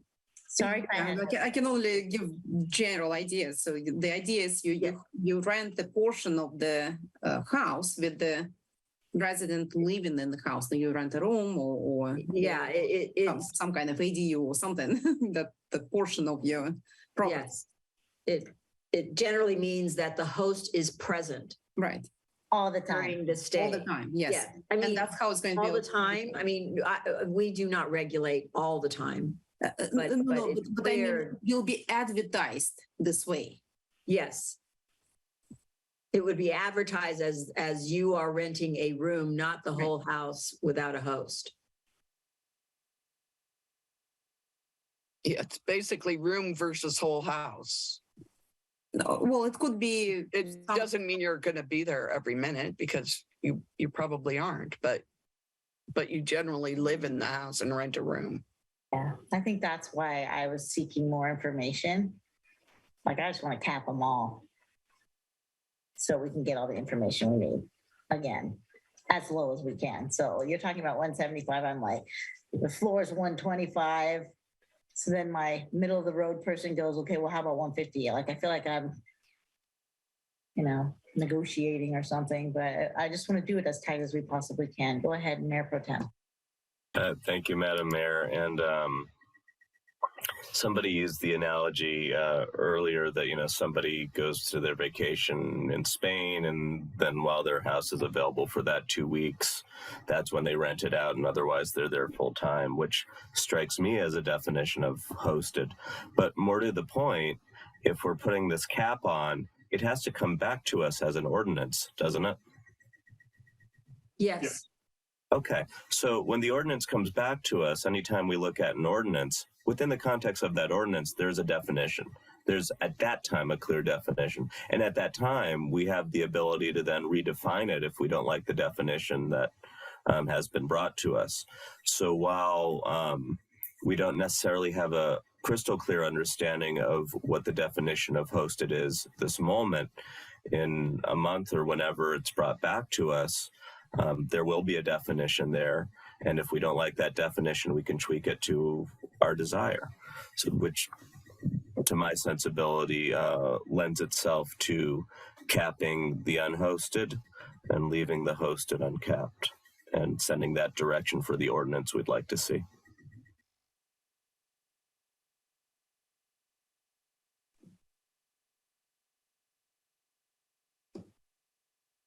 And I think, again, to your point about definitions, I think the basic understanding of hosted versus unhosted at this point in time is that the host is there. So if you're gone for a month or 2 weeks and someone's renting your place, that's an unhosted rental. I'm not trying to, this is an important discussion, but I think the next item is also going to be an important discussion. And I wonder if staff feels they have the direction they need, if we might want to move on to the next one. Well, I think I would like more clarity. I need more clarity from the council in drafting. So we need, I need a clear consensus on what the council is looking to see back, in a month in terms of an ordinance. Are you looking for? Why don't you ask for some specific questions you want answered, and we poll each other then? Yeah, I can start, Michelle. Okay, go ahead. Thanks. Sorry. The number of the cap and whether there's a couple options, whether that's a cap for both hosted and unhosted, or is that just a cap for hosted, unhosted, and hosted is not capped. So those are the two variables that we need to get direction on. And then I'd also like to add, sorry, Mayor, that clear direction that whether the council is interested in taking a larger, more holistic review of the program and discussing that at goal setting, and depending on the outcome of that, setting the future for that work. So I think that one's kind of the easier one for consensus. So can we start with that one about goal setting and a larger holistic view of it? We're all in agreement of that? Yes. Yes. Okay. So then we'll go back to the number and the unhosted or hosted. So this is my vote, 150, cap it all.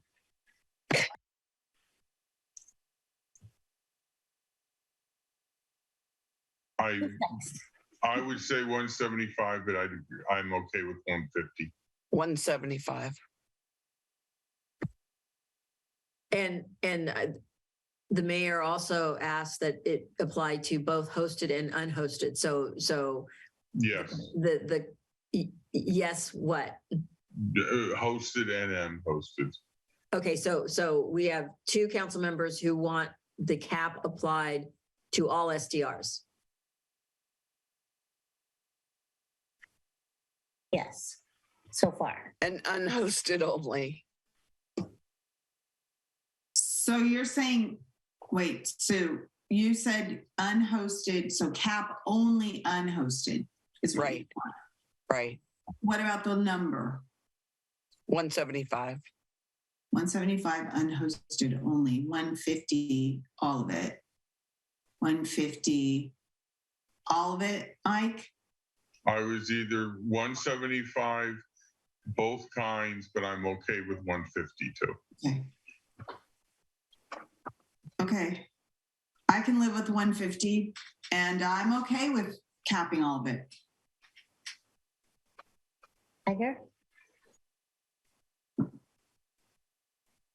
I think if the definition of hosted is somebody is living in the house at all time, I'd rather just cap the unhosted.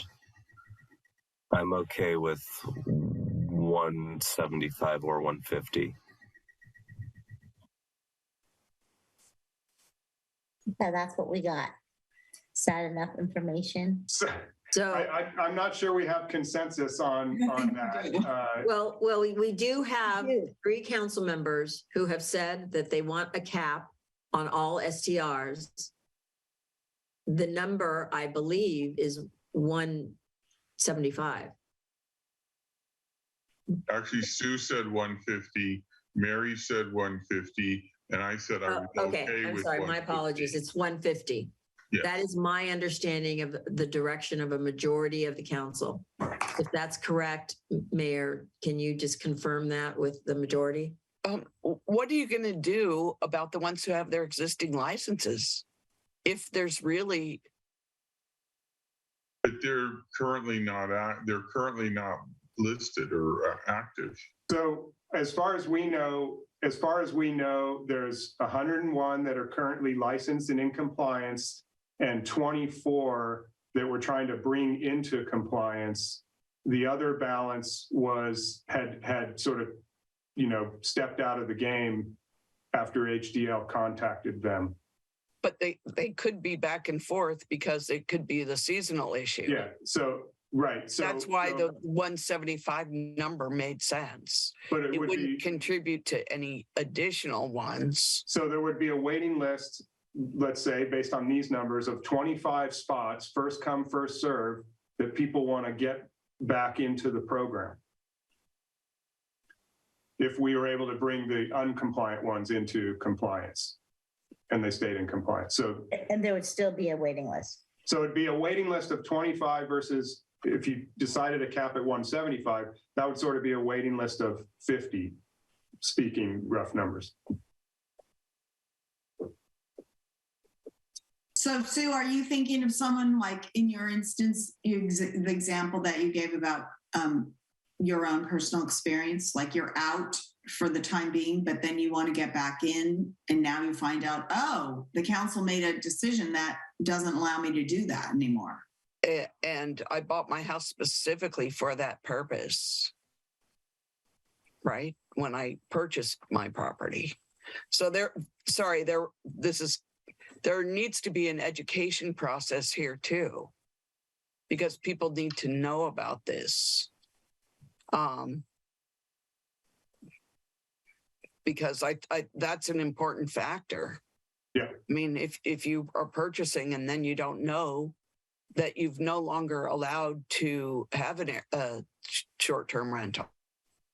Well, and I think that's honestly what we're trying to cap until we can figure it all out, is we don't want whole houses, right, going up for STRs. At least that's how I see it. I shouldn't be speaking. I do not support people buying it specifically to make it an Airbnb. Me either. I know, but we can't affect that, Mike, without a law. You can't say that. We are passing an ordinance, right, saying we will limit this to 150 units. That is the law. And if they go there and they go down to 540 Crespi and find out, gee, they're 151, they should have done their due diligence. Their realtor should have told them. They then can make it a long-term rental. That's the education piece. Well, that's up to the realtor to tell them and themselves. Well, then you have to let the realtor know. Well, that's fine. Yeah. Send a letter to Sam Carr and tell them that Pacifica now has a maximum Airbnb number of 150. Mayor Pro Tem. Thank you, Madam Mayor. The speaker who kind of inspired my heart a little bit was her name, I believe, was Cassandra Jones. She was the last one who spoke. And what I don't know about her case, it sounded like a hosted STR. What I don't know about her case is whether or not she does it seasonally. And if that's one of those 25 that will be left out because of seasonal reasons. Again, my preference, and I appreciate it's not consensus, but my preference is this applies to unhosted, not hosted, in which case she'd be fine.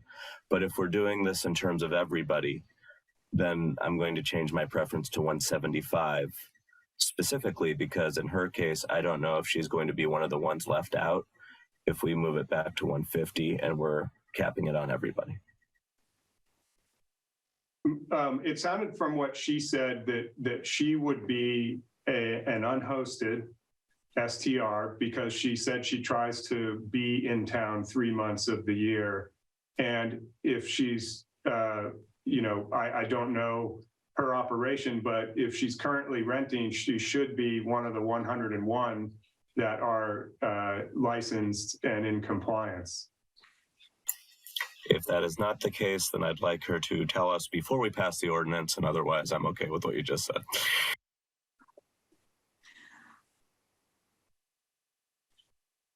Okay. So I think we still have the consensus for 150 cap on both. I think we have a majority. I mean, a majority. Yeah, sorry. Is there anything else you need direction from council on this ordinance? Unless there's further discussion about that, there's a majority that is suggesting 150 cap, whether it's hosted or unhosted. And we would bring back an ordinance based on that. And now for the public, that means it would come back probably the second council meeting in November.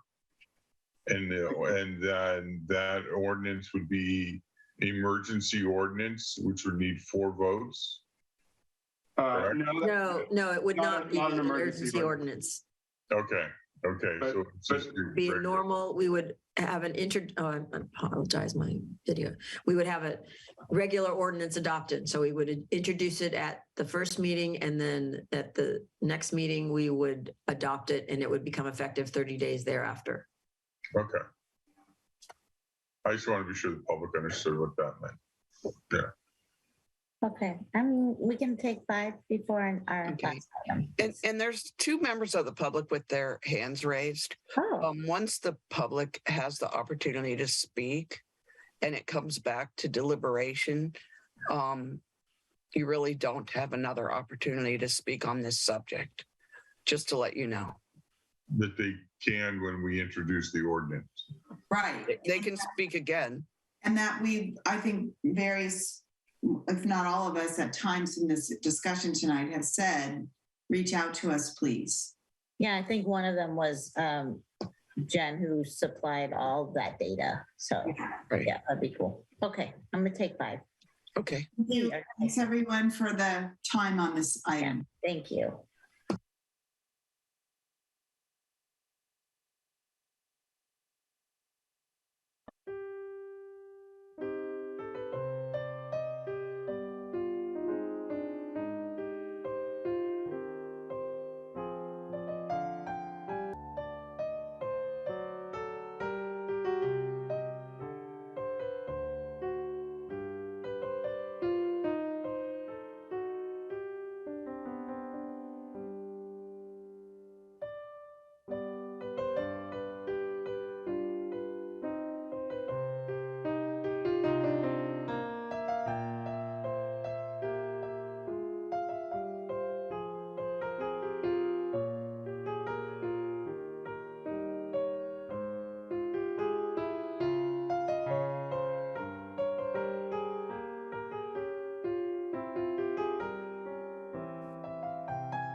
Mike, are you here? Thanks. Sorry, I was eating an apple. It's fine. Okay, we're back to, we have our last item, item 11, which is adoption of an ordinance to enact a new Article 52 outdoor commercial permits and to amend section 9-4.2308 commercial and industrial uses outside structures. We have Bonnie O'Connor, our senior planner, with us tonight. Thank you, Bonnie. I know you're working hard right now, so thanks for that too. Yeah. Well, good evening, Madam Mayor and Mayor Pro Tem and council members. I am Senior Planner Bonnie O'Connor. This item that we'll be discussing tonight is the outdoor commercial permits City Clerk copy. Oh, thank you. The scope of this item actually includes 3 elements. The first is the adoption of the new ordinance to create the outdoor commercial permit process. Approval of an outdoor commercial permit guidelines, and approval of a maximum application deposit fee for outdoor commercial permits. I will go over each of these elements in the following slides. The commission considered and introduced the outdoor commercial permit ordinance with the modification to include bars as an eligible commercial use in the provisions of the ordinance during the September 26th City Council meeting. Due to the revision, staff reported the modification to City Council on October 3rd, at which time they recommended approval of the ordinance as modified by the City Council. The proposed ordinance is now in order for adoption by City Council. Next slide. Staff prepared design guidelines to establish standards for each of the standards for development within the designated outdoor commercial areas that would be established by the ordinance. During the September 26th City Council meeting, staff presented the draft outdoor commercial permit guidelines to council for comment and feedback. No changes were recommended by council at that time. A future task by staff will include preparation of pre-approved specifications for parklet designs in accordance with the adopted provisions and guidelines. Timing for this follow-on activity will be dependent on available budget. Next slide, please. Council directed staff to create a flat fee for the outdoor commercial permit. We are proposing to establish a maximum hourly deposit for this permit using the city's existing hourly rate.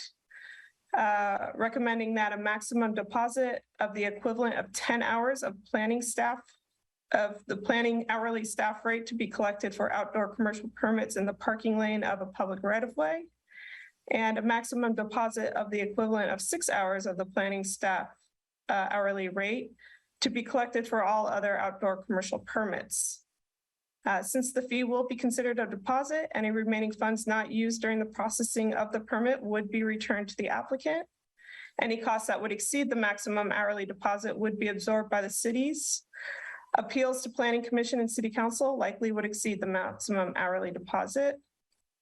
Maximum deposits only apply to the outdoor commercial permit. During the September 26th City Council meeting, City Council expressed support for the establishment of the maximum hourly deposit, as well as the amounts established for each permit scenario. Next slide, please.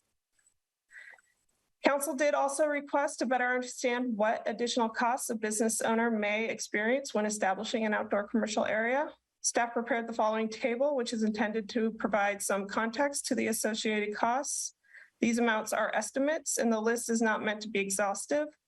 The amounts will vary wildly based on the case-specific details. The city does anticipate future efforts, such as an umbrella coastal development permit and pre-approved parklet specs that will reduce the estimated costs to the applicants.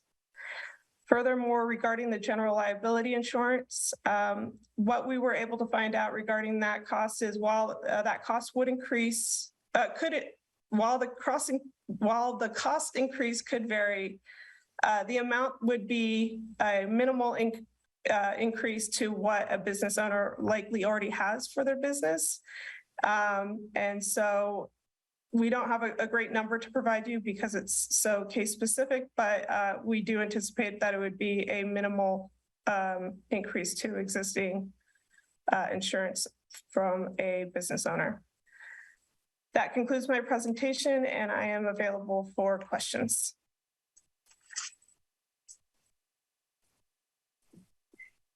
Thank you, Bonnie.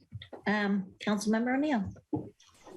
Bonnie, you said that there was like a potential 15,000 charge or deposit with the Coastal Commission, right? Now, but you were going to be applying for, I guess, a local coastal plan amendment to do that, to try to get rid of that cost. Is there a way for a business to get that outside space now without having to put that 15,000 on deposit? So what staff has identified in the staff report is that a typical coastal development permit application requires a deposit of $15,000. And that $15,000 is intended to cover the staff time to process a CDP. And so that's what's represented in the staff report is our typical deposit for our coastal development permit. What staff is proposing that we do, and this was based on our conversations with Coastal Commission staff, is that we prepare a umbrella CDP, which would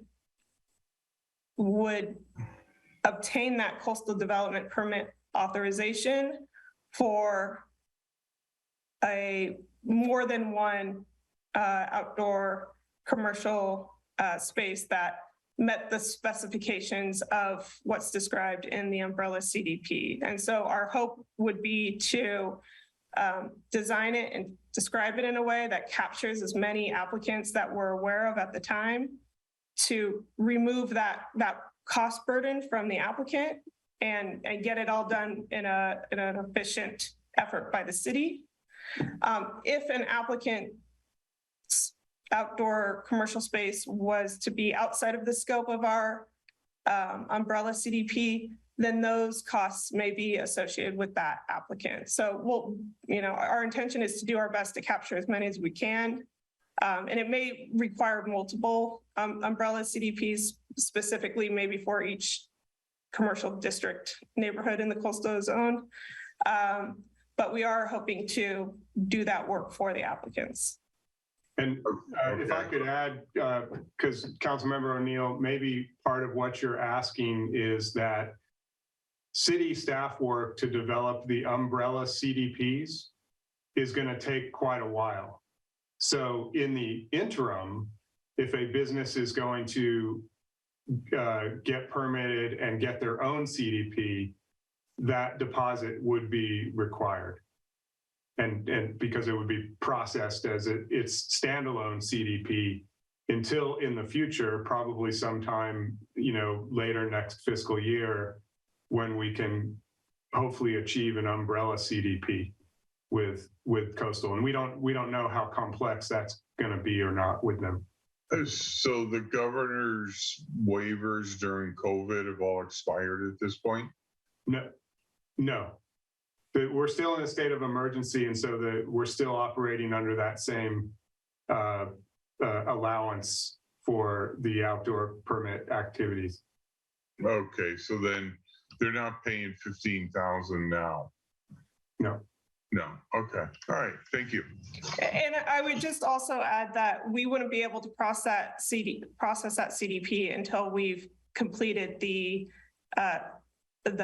certification step for this ordinance by Coastal Commission. So once City Council has approved the ordinance, we need to bring it to Coastal Commission to certify the ordinance, and then we'll be able to issue CDPs that address this permit.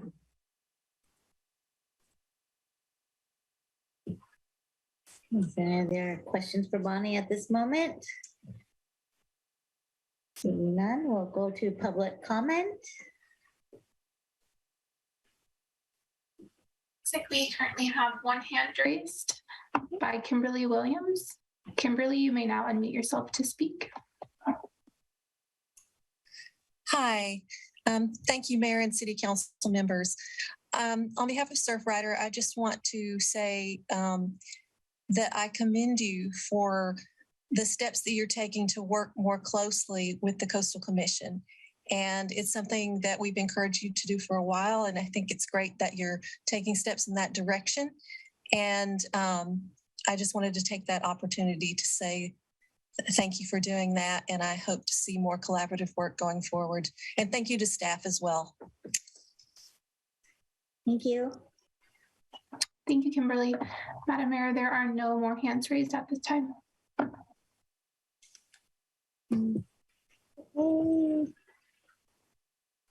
We'll bring it back to council.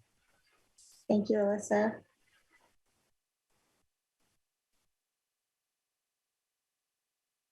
I know we've done a lot of work on this already. This is the public knows. This is not our first time we're seeing this. So is there any deliberation? Mayor Pro Tem. I can make the motion if there's no further deliberation.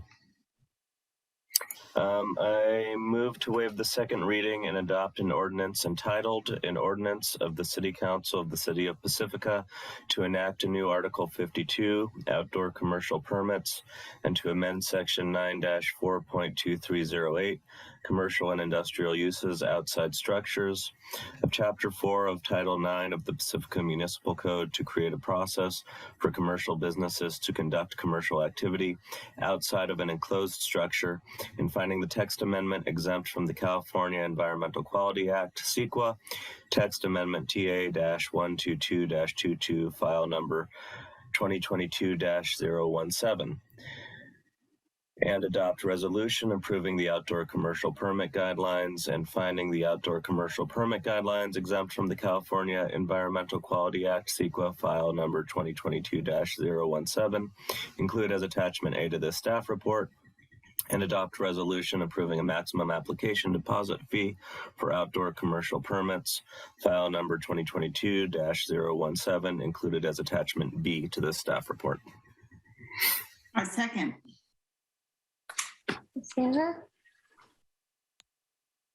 And with the motion made by Mayor Pro Tem Big Stick and seconded by Councilmember Beckmeyer, we'll start the roll call vote with Councilmember Beckmeyer, Yes. Councilmember Vaterlos, Yes. Councilmember O'Neill, Yes. Mayor Pro Tem Big Stick, Yes. and Mayor Beer. Yes.